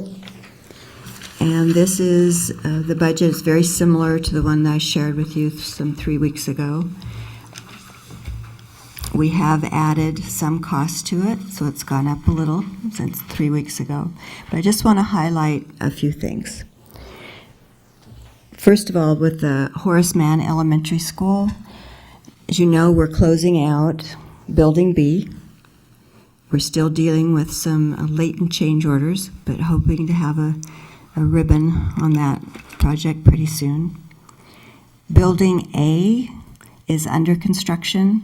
The construction is going well, but I can tell you as of this evening that we will not be able to turn the building over to the school early enough in the summer to have an orderly move-in. As we go forward, a couple of months could change that. Which summer? This summer. This summer. We're hoping to have them in, school starts August 15th. So in order to have administration up and running and ready to register students, we feel that we'd have to turn it over a month or 3 weeks before. So our goal was to have that building, Horseman A, done this summer? That was the goal. And it will be done this summer, but it will just not ready not be for done move-in. early enough for move-in. Okay. Didn't think it was actually going to be that early at this rate, but Well, good. I thought this was going to That's be good. very bad news, and maybe it's good news. So what we're also looking at is a possibility of moving in phases. If we can get some of the specialty rooms ready, because the band and the chorus are out in the portables, then maybe we can move them. We've talked with the principal about moving the administration, if we get that portion done. But my hesitation, and I tell you all the time how that I'm conservative, is that the administration has to be up and running. They can't be worrying about finding files. So they're housed right now in the portable buildings. The administration is functioning. They could easily do all of the things that they need to do to start school. And it's just more comfortable right now just to have them stay there, get the building done, and then move in an orderly way. If something happens in the next 2 months and the schedule changes, then we'll come back with that. All right, so El Rodeo, I'm going to skip for just a minute and go on down to the high school. Before I leave Horace Mann A, the best thing I had to say was that we would like you to tour, if you're interested, that site. And this Friday at 10 o'clock is 10 o'clock is when they have the construction meetings, I think, start at 9. So 10 o'clock, they would have everyone there, including the architect and the contractors and Totem. And I toured it last Friday, and it's very worth your while. It's going to make a lot more, the change orders will make more sense, because right now it's open. You can see the structure, you can see everything that was encountered when we took the ceiling out. So if you'd like to coordinate with Dr. Breggy for the tour, and we'd be pleased to have you. So moving on to the high school, I'm going to suggest that in the next week or two, that if you're interested, that you would also tour the high school. I toured it today, and it is just remarkable what seeing it in its current state will do. And one of the reasons that, we're in DSA with buildings B1 and B2. Right? And we're expecting to be out of DSA. We had expected it next month, but because of the glut of public works projects that have hit the Division of State Architect, everything is being pushed back. So far, we don't know how much, if it's a month, if it's 6 months, but it's slower. So if you'll look, see in this second column that we've said we're expecting now DSA approval be sometime between June and August for buildings B1 and B2. But what that delay is giving us is giving us an opportunity to revise the drawings, given the lessons that we've not lessons learned so much as the deficiencies that have been identified after we did the demolition. There's no way for an architect, they don't have x-ray vision, so they do different tests to decide what is behind walls and ceilings. But this time they got to just look, because it's all torn up and you can see. So that's really has been a good thing for us. And based on that, my recommendation is that we go forward with the demolition of B3, so that we could have the same opportunity to inform the design on B3. B3 is Peter's Auditorium. Beautiful, beautiful auditorium. And if we go forward in the next month or so with bidding that demolition, then hopefully we can stay on track for getting Peter's back up and running. It's still going to be, a couple of years or 2.5, but I think that would really help us towards that goal. So we'll come back with an action item for you to approve our going out to bid for that.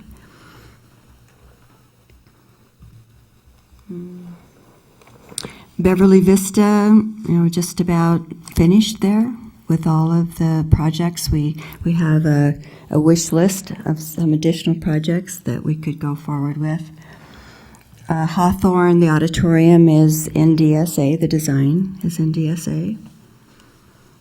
And El Rodeo, also for the entire site, other than, it's A, B, C, and D. It's not the parking structure of Building E, but that's in DSA. It should be coming out about the same time as high school, B1, B2. And I don't know that if we've done this before, but we will be coming to you each time before we go out to bid for you to authorize that venture. And with that, the rest of it I would just do by presentation by exception. And if you have questions, because we are going to ask you to adopt this new budget tonight. Questions or comments? Questions or comments, colleagues? You guys good? I would just like to ask about, it seems like the average increase in the budget since August for most of the schools is about about 3-4 million or so. But for what accounts for like Beverly and Hawthorne's 17 and 24 million increases? At the high school, you're looking at buildings B1, B2, and B3. The cost estimates that we were working with are a year old, so some of that is just escalation on those cost estimates. The scope has changed a bit. And Julio, is that anything else to add on that? The scope, quite a bit. Mm-hmm. And I should say that one thing I will tell you about this giant sheet. When you see the red numbers down here, that's just the decrease. This is where we took the money to build these project budgets. So the last budget you saw, the numbers at the bottom in red, where they showed a contingency or a reserve. So now we've taken that money out and put it in the projects to increase those budgets. And in addition to the increases that we're bringing you tonight, and it probably won't be the last, but right now it's the best reality that we have with what we know. We do have an $8 million bidding allowance that we've put in there to anticipate market conditions, so that when we go out with B1 and B2, not only do we have this increased project budget, we have a 3% contingency in soft costs and a 7% contingency in hard costs for each budget. But then we also have this $8 million cushion, and then we have the reserves as well. Mm-hmm. Pam, the approving any budget with red on it is a little bit of a... I should have used a different color. Yes, that would have been good. So what I'm going to ask is, we've already been alerted to, and Dr. Breggy talked about our commitment to the technology program, how that's going to impact the budget in the future, and how we have to start accounting for these things. So as we move forward with the projects, and especially making sure that these schools get completed, is there any cause for alarm with the red that would make us pause and say, you know what, we need to put this particular one on hold for now, or wait till, with the delay in DSA, which is a 4 to 6 month delay we're looking at probably on both El Rodeo and the high school. Mm-hmm. And that's so if people understand out there, that's the Division of State Architects. It's not us. We are in the hands of somebody else, and we can't control it as much as we would like to. It's not going to happen, and I've dealt with local agencies in the same regards, and it's a headache, and now it's a headache for the district. In fact, we're going to be voting on something later about the shoring materials, which was very frustrating, because had we been out of DSA when we were roughly estimated to be out, that wouldn't be an issue. We wouldn't be having an issue. We would probably rent the materials for the extra month or two, but now we have to consider the other option. So hopefully maybe we'll sell them off or reuse them at a different site. Shoring material usually can be recycled and used if it's not damaged. So we are buying ourselves at least something useful for future construction. I do want to make sure that by approving this budget, we are not jeopardizing anything down the line. I do also understand we have an opportunity to go out for a bond next year. In fact, even in a year, less than a year from now, we'll be gearing up to do that. So we probably won't even be a fraction of the way into the construction on the high school and El Rodeo before we can go out and get another bond. So there are avenues to increase the revenue for the program, but we can't count on that, right? We can't mm-hmm. know what the future is going to bring. So I'm rambling on with only one simple question.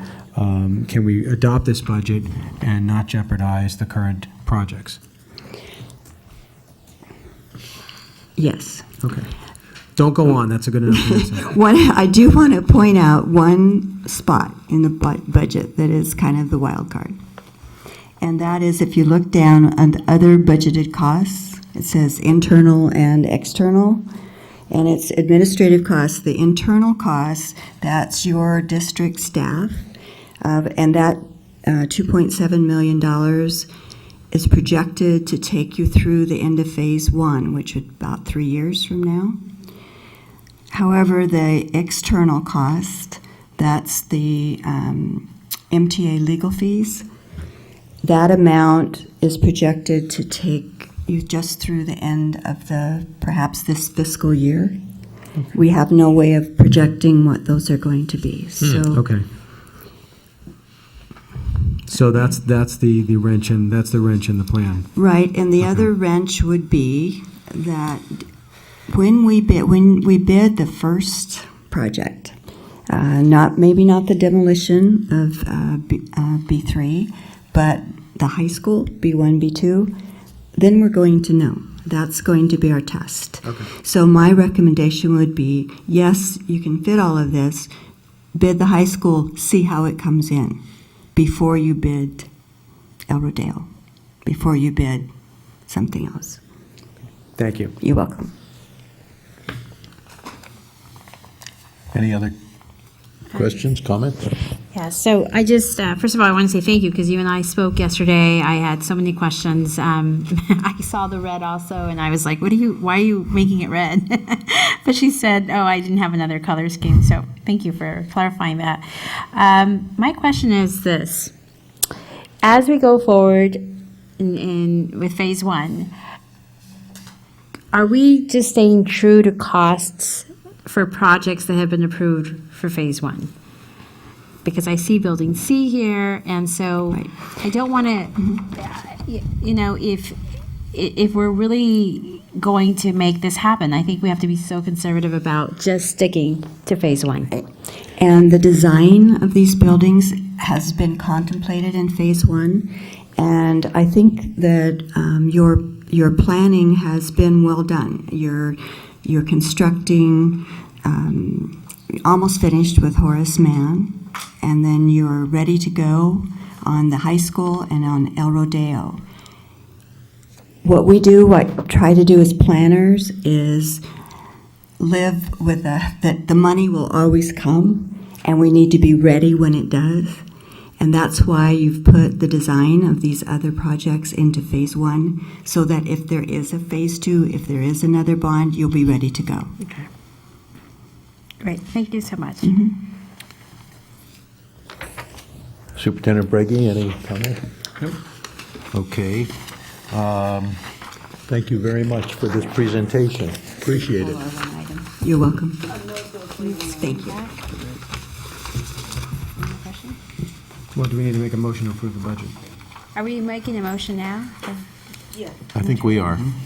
Is there a motion to approve this budget? Yes, I'll make a motion to approve the adopted budget for Measure E Phase 1 as of Mr. Marco, is there a second? I will second that. Seconded by Mrs. Hacker.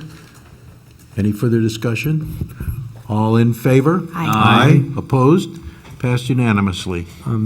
Mr. Spitz, can I Yes. just, for anybody who's tuning in tonight or out there, because once again, we've conveniently thinned out the audience, there's a lot of pertinent information attached to the agenda today regarding the facilities program, this budget included. I think people should avail themselves of what has been going on with the Measure E program. It's pretty detailed, and it'll give the community a good overview of what has been completed, what is in progress, what will be done under Phase 1, plans for the future. It's very visual, and it's a good resource for the community as we're constantly trying to educate the community now. I appreciate that it's all been attached to the agenda, so everybody has access.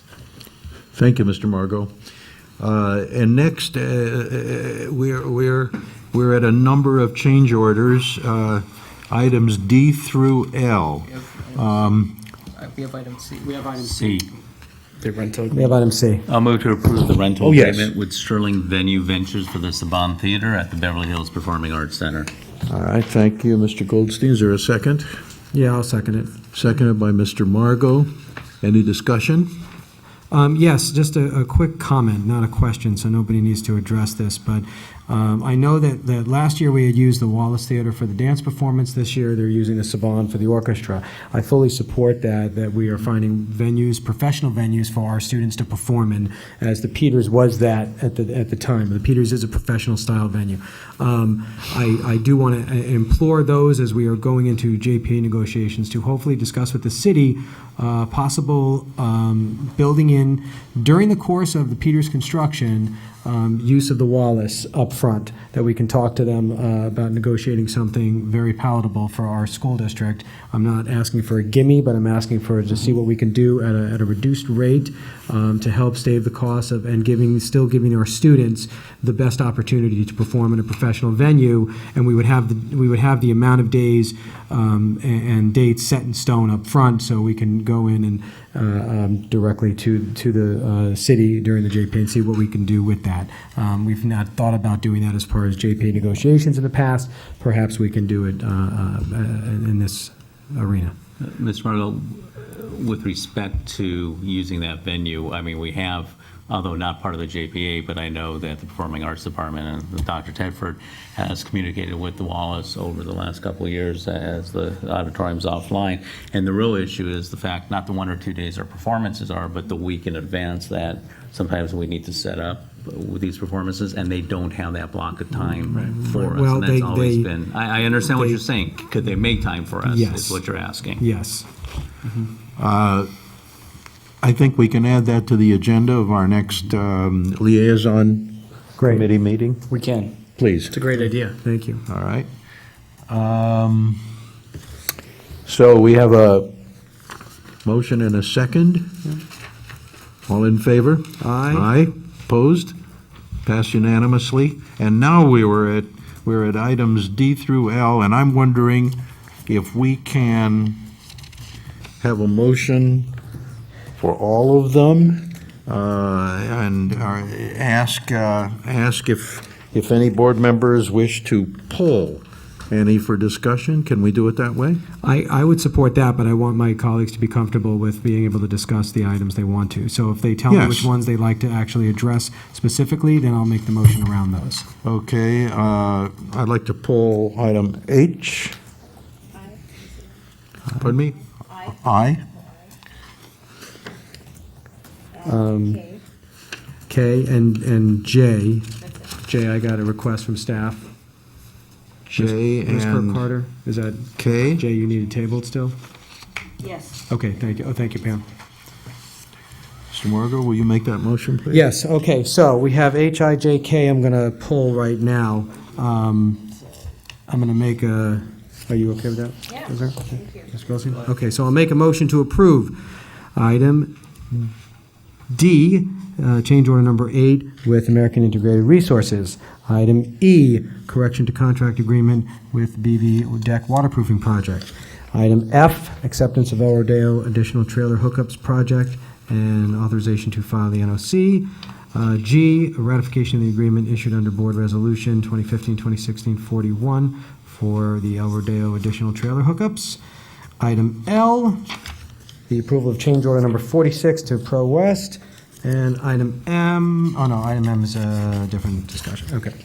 So D, E, F, G, and L are all on the table. Can I have a second? I'll second that. All right, that's moved by Mr. Margot, second by Mrs. Hacker. All in favor? Oh, wait, Aye. oh, it's not a consent item. I had one question. That's why, but I didn't mind doing it. On the two items for El Rodeo, Pam, or whoever wants, there's two that specifically indicate the same exact cost. I think it was $1,800 or something for the facility hookup, the trailer hookup project. One is the acceptance of the additional trailer. One is the ratification of the agreement for the additional trailer. Is that just procedural that we have to do it on separate items? Yes. Good. Okay, because they both indicated Okay, they both indicated the exact same amount, so I assume they were connected, and I just wanted to confirm that it wasn't an error. Yeah, So the project is complete, so we'd like to get the. no problem, just wanted to know. Okay, thank you. I'm good. Yeah, So call for the question. Okay. All in favor? Aye. Opposed? Carried unanimously. So that brings us to H. Item H. Yes. I have a motion. Motion to approve amendment number 1 to the agreement with Easy Van for the shuttle service at El Rodeo. I will second that. Moved by Mr. Margot, second by Mrs. Hacker. Discussion? No questions? No. Who pulled it? I think, did you pull it? I asked, did it be pulled? Sure, I have a question. I just have a question. ahead. Again, I'd like to make the same recommendation that Mr. Margot made along the lines with the theater. If we could talk to the city, I know they have bands at their disposition. I'm not sure what their scheduling's like, but maybe we can tap into that resource by virtue of trying to minimize the contract amount that we would normally be paying for contract services of this kind. So maybe that's something to be also agendized as part of the liaison committee or meeting between the city and this district. We can look into that. My question, I just want to understand this a little better. As of this date, there is no alternative parking, so there is no van service. There is So, van service right I now. beg your pardon? We are providing van service right now, shuttle service to El Rodeo, From where? here in the high, aren't they parking? Yeah, what's happening is because of the parking at El Rodeo is not available for staff and teachers. Right. They are parking over here at the high school facility. And the shuttle runs back and forth between the high school and El Rodeo. In addition, I believe the shuttle also runs to one of the other schools because of one of the instructors that teaches middle school course of some sort at multiple campuses. And so that the shuttle also goes there. I think it's Beverly Vista, but I can't be for sure. And so this is all because we do not have parking on site with the. Right. And we've had issues with them, with the staff parking in the neighborhood. And now, when they park here at the high school, does it turn out that there are sufficient spaces? Are they parking in our building? It's down near this. It's next by the swim gym, and Mr. Jackson had already, this was the alternate plan that Mr. Kessler had set up at the beginning of the year that we ultimately didn't use because they were parking on the street. Right. And after they started getting ticketed, we just re-implemented the plan that Mr. Kessler and then Mr. Panos had put in place. So we have a parking attendant down there. They have that lot is clear for just them. It's no more student parking right next to the swim gym. And so like I said, the plan was put in place. It just hadn't been executed, and so we pulled the trigger on it. Thank you. I have no further questions about that. Any other comment? Call for the question. All in favor? Aye. Opposed? Carried unanimously. Okay, I'll make a motion to approve Amendment 10 with the agreement with HMC, Architect and Engineering Services for El Rodeo. I will second that. Moved by Mr. Margot, second by Mrs. Hacker. Discussion? Who pulled it? I did. Can I have one? You have a question? Yeah, I have a question. So perhaps some clarification be given, because from reading the transmittal, and if I step on your question, Ms. Hacker, I apologize. It's probably the same one. By reading the transmittal, there was no specific amount of work attached to this amount, other than the fact that the projected budget went up, and the fees are based on a % of the projected budget. Is that what I'm understanding? That's part of it. There has been an increase in the scope of work, and that was included in the write-up.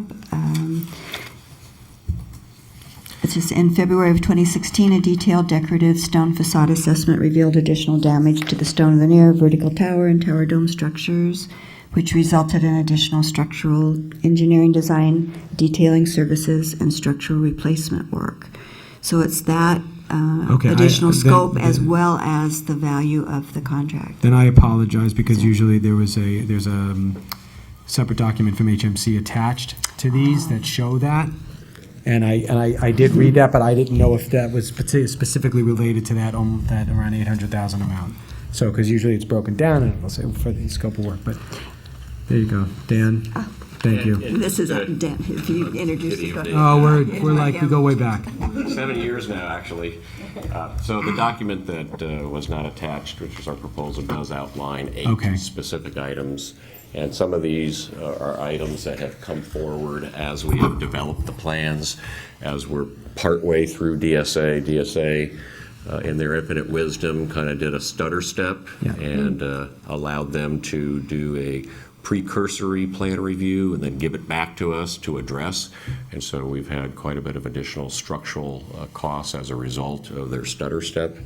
We're also looking at some items that previously were in the 2011 mechanical, electrical, plumbing report that showed good lifespan of key systems. And so as we have now projected that we're going to be moving into this building sometime in 2019, that report that was done in 2011 has now taken 8 years of lifespan off of the equipment. So we are going forward and redoing some work that wasn't previously part of the scope. And it's major HVAC work, that all of the HVAC that's supplying heating and cooling to the auditorium space. That's a big component of work, and it's outlined specifically. So it's mechanical systems that traditionally do age poorly over time, like HVAC, which has. This is your central plant equipment, right? So it's they, big equipment. Okay. And then I just also wanted to point out that in our negotiations with the District of Totem, we have given a credit of almost $200,000 that you don't see. You'll see it on page 4.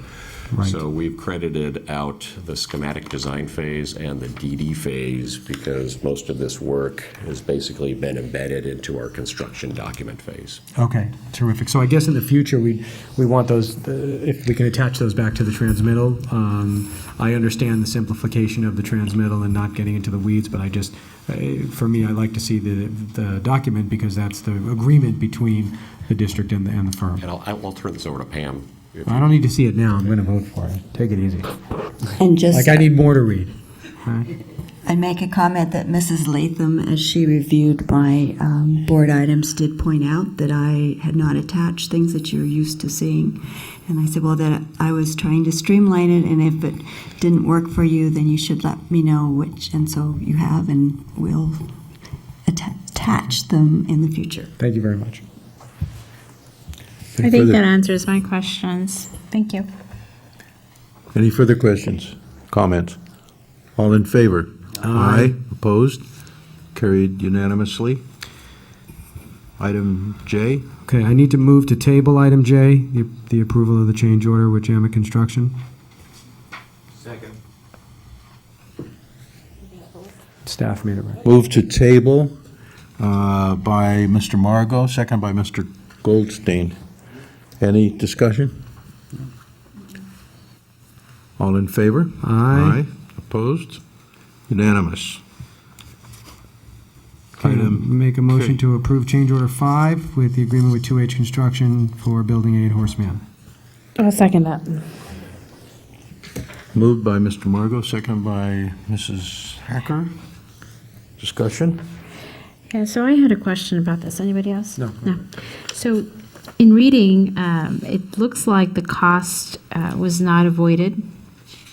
And it seems it could have been avoided just by measuring the proper dimensions. I was just wondering, are we? There was an issue about the measurements not being accurate, and so that's why there was a change order on this. Is this? I'm sorry, I'm on L. Is that where we're at? No, we're on K. We're on K. I apologize. But that, you know what? The question is very similar. Why? And it just seems in reading the rationale that that this was not foreseen or planned ahead of time, and I was wondering, did the staff change their mind, or it says there's a cost to compensate the contractor by providing type of floor boxes for data subsequent to the bid. A change was made by the district IT department to the audiovisual specifications. This change was made for material only for the floor boxes. So was that just lack of planning, or? I need to get on where you are. Do you know which of the PRs? PR 37. Okay. Sorry. Thank you. The cost of the change was it was minimal, but I've seen that happen quite a bit. Tim, do you have any additional information on that? Yeah, they basically changed the floor box selection, the material. The IT department. The IT department does. I mean, part of what we're trying to work and develop district standards. Could you go on the mic, Yeah, I'm please? sorry. Yeah, it's all right.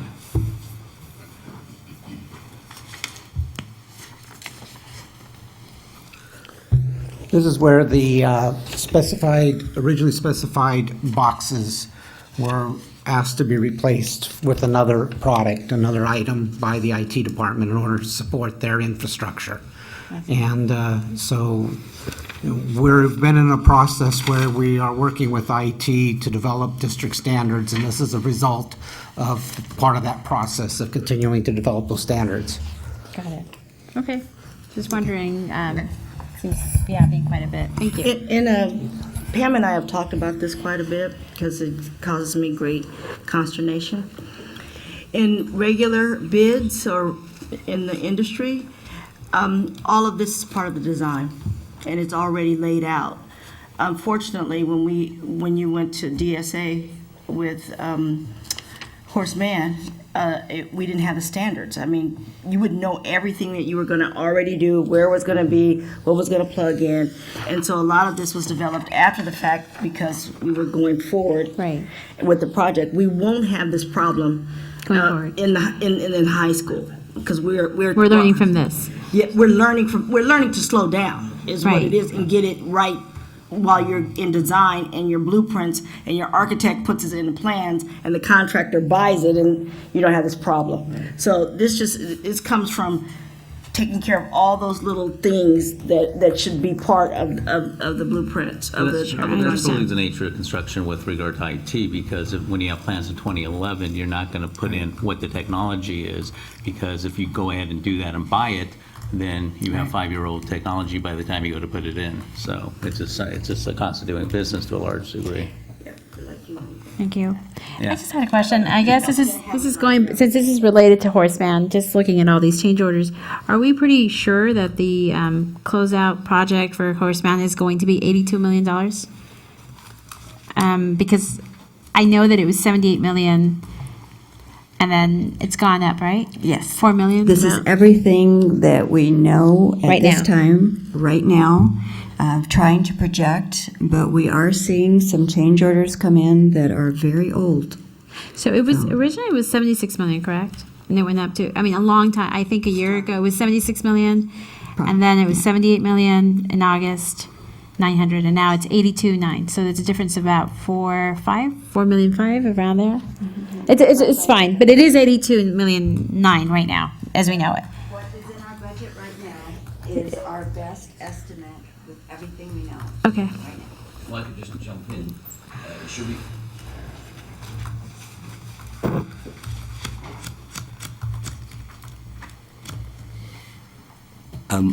We've been meeting with Pro West on a regular basis, and they have advised us that they still have more change orders to give us, including from firms like Columbia Steel that were finished a year ago. And that matter has been discussed with the district's attorney over what time do we cut off, do we put the tourniquet in and stop accepting change orders.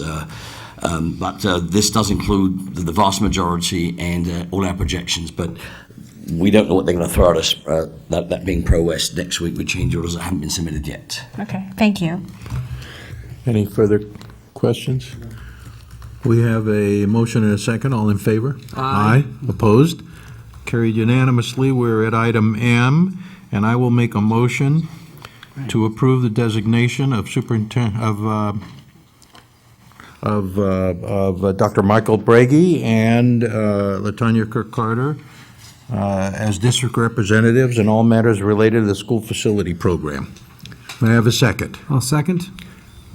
Motion by Spitz, second by Margot. Any discussion? All in favor? Aye. Aye.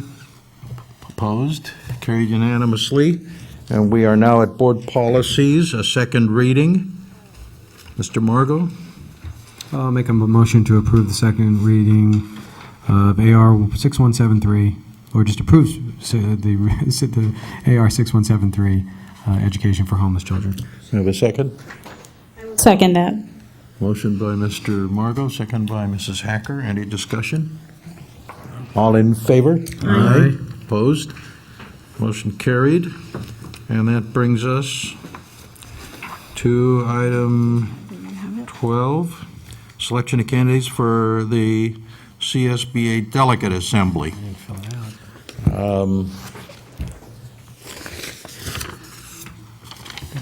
So this is an action by the board. Yes. So this is the California School Board Association is looking for delegates to their assembly, and they have 6 candidates. Okay, does any board member have a recommendation for the 6 that we should approve? Yes, Mr. President. I'm familiar with at least 3 of them, so I would feel comfortable recommending them, which would be Micha Ali, Vivian Hansen, and Jose Lara. Hansen. It's in the thing, hold on. Ali, you said? Yeah, Micha Ali's with Compton Unified School Yes, District. that's 2, and then, who? Michai Ali. Vivian Hansen's with Paramount, and Jose Lara is with El Rancho. Okay, then I would make the suggestion to add Suzanne Robbins and Craig Foster. They serve in schools that are in our district area. Okay. To have local representative. Does that add up to 6? That's 5. Five. I think the last one.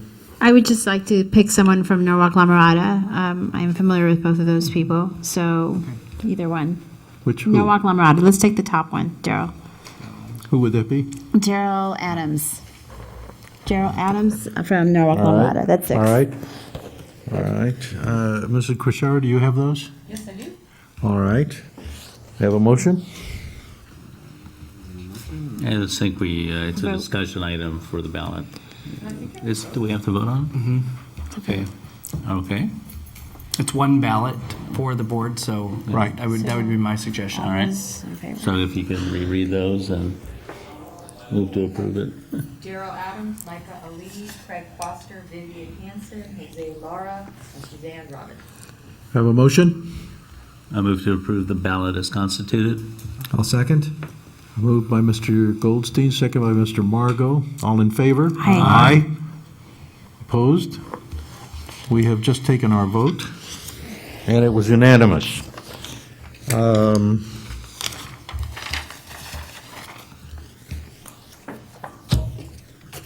We have finally arrived at communication from the board members.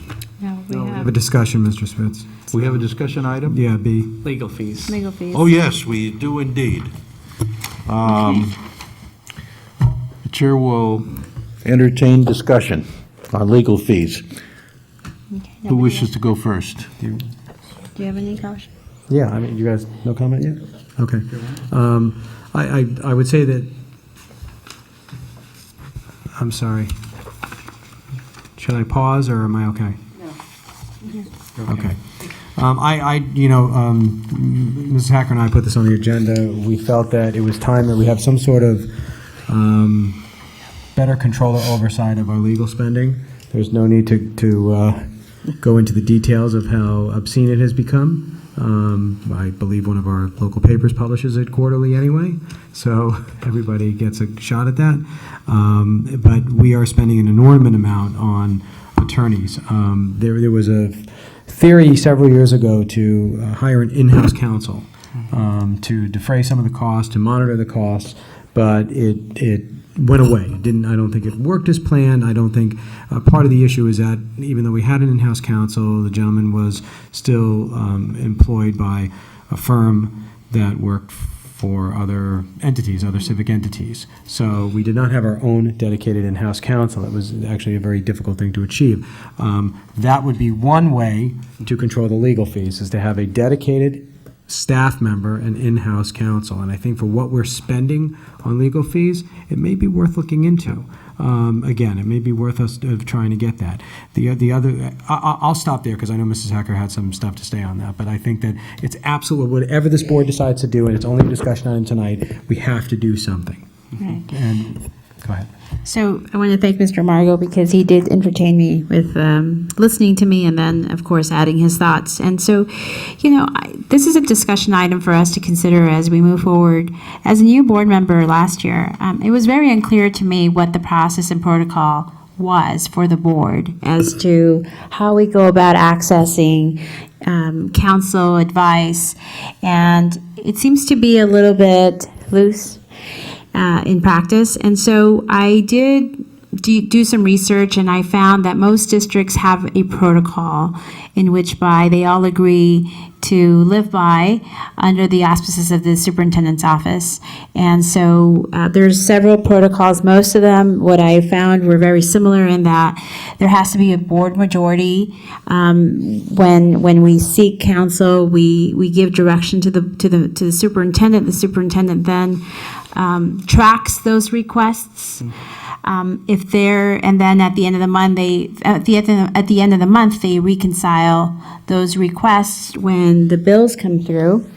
And if there's a board member that is accessing more information or output, inputting, phone calling or emailing lawyers, and we're getting charged, then, and it doesn't show up on the sheet, then there's an issue there, and perhaps something that the board should address with that board member. But I'm not saying that's happening in this district. I'm just saying that it's a checks and balance, and it's a good protocol to have. And then a second issue is that I reached out to Carmel Unified School District, and they actually have a board policy that is that delineates this, and I think I forwarded to Ms. Pam and to you, Dr. Breggy, and so I didn't get it in time for our agenda, but I think it would be a template that we could certainly use to adopt something in the future for our district. So I feel very strongly about this, and I'm very happy to see that Mr. Margos supports this. Hopefully the rest of the board members would. And it's more about adopting something so that when we leave, we have something set in stone for this district for other board members to follow, and hopefully this helps the superintendent as well. Other comment? I fully agree with setting a protocol for controlling such expenses. It makes sense. It's logical. I support it. I would like to point out that as far as our legal fees from our general expenditure account, they have been falling. They have been reduced, and I want to discuss that somewhat. Pulling out the legal fees to defend on the Christensen judgment, the Christensen lawsuit, which we must defend vigorously because there's a judgment against us that's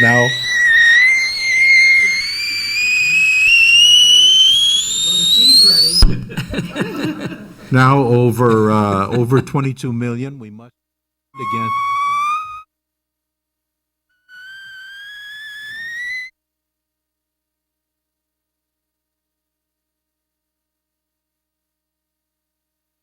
Working right now, but if we go back and look at the expenditures for legal fees on the Christensen matter, it was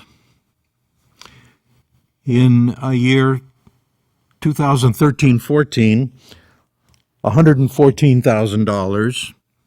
14 and 15 was $1,347,000. And 15 and 16, last year, it was, I'm adding two numbers here, for about $420,000. Those we have to understand that we just have to do that. Without those, taking those out of the total legal fees paid from our general fund, for a general fund, this is what the balance was. It was $2 million in 2013 and 14, $839,000 in 14 and 15. Now, this is after removing, again, the fees paid to defend Christensen. Mr. Spitz, also you'd probably want to add Quinn Emanuel before you were on the board. When I just got on the board, they were actually on their way out. They were also the original counsel for on the Christensen matter, so you'd want to add those. Okay, that was an addition, that was 410,000 in 13-14. So that would have been about 525,000 in that year. Thank you. And then, so again, so going back to the last few years, without those fees, in 13 and 14, it was about $1,600,000. 14 and 15 down to $840,000, and then last year, 15 and 16, again a drop to $709,000. So I want to point out that we are reducing the amount of our legal fees that are charged in our general account. One other point I want to make is that we include we have legal fees that are related to our union negotiations. Many districts do not use legal assistance at the negotiating table, so that is another item. So I think we're on the right. We're on an improving track with the fees charged against our general fund, I must say that in my opinion, we have absolutely no control over at the present time, and that's the legal fees that are being charged to Measure for the MTA matter. At the present, there's no protocol, and there really is no control, and I think we can do better in that area. So that's my comment, and I wonder if staff has any further comment. No, go ahead. I just wanted to, one thing Mr. Margot talked about, what I'd like to explore in my former district, which is just like Beverly Hills Unified, we did have the same type of high legal expenses, and we did bring on somebody who was an in-house attorney for us, and it was really beneficial to have somebody that reports to work every day, that's working with our principals and our assistant principals as a staff member. So that's one area that I would absolutely like to look into. And I also do support getting a better handle on who's calling the attorney. Every time you pick up that phone. So I would like to have a little bit more knowledge about who's contacting attorneys and when. I think it's really important. One of my biggest responsibilities is to make sure that all board members are receiving the same information. And so in the last several weeks, I've been alert to knowing and hearing that some board members are not getting the same information. And I want to try to commit to improving that so that you all do get doing. And Dr. Breggy, just a way of history, part of that is because we haven't had a full-time special ed, so we have not had the expertise in special ed.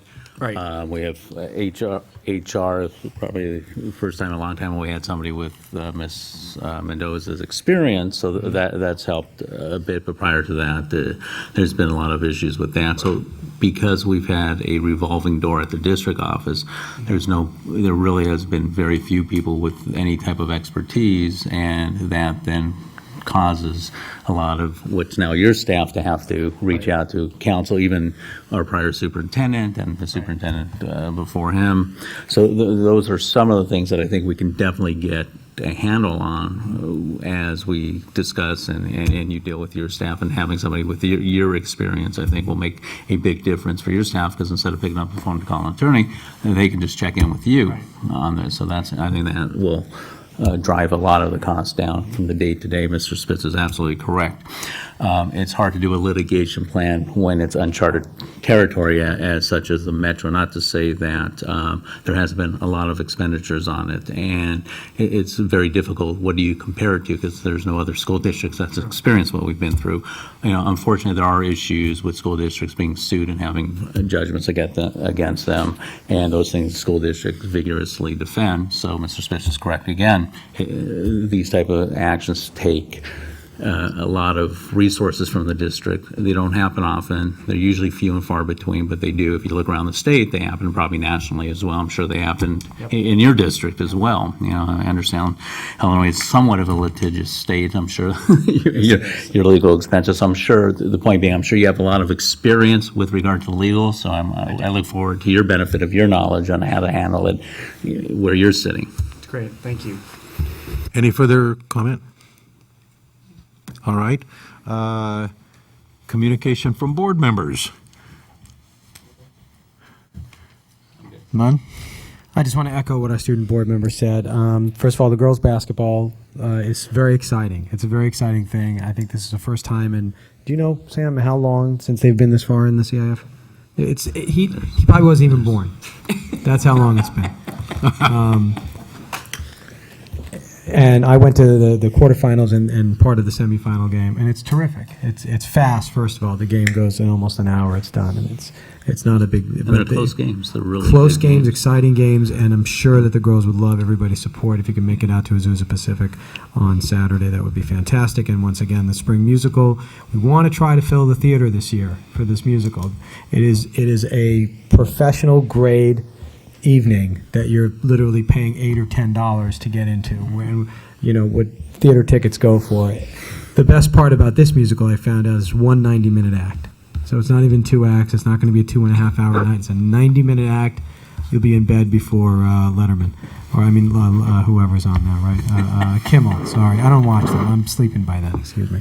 So support our students. Get out there and support them. They work so hard, and they bring good name to our school. They represent us, and that's important. Thank you very much. Thank you. Any further comment? No, I just want to wish Mrs. Chan's class, I'm not sure if she's leaving before our next board meeting. They're going to New York, to Carnegie Hall. I think it's a great program, and I don't know Mrs. Chan personally, but I've heard from many, many parents and students who are very excited to be traveling to New York. They've been invited to a clinic, I think it is. Yeah. It's a clinic, and so it's really a prestigious place to be, and I'm so proud of our students and our teacher, and as they will be representing our district. Thank you. Thank you. And I'll just say, go Normans, and we stand adjourned. It's the best way to end.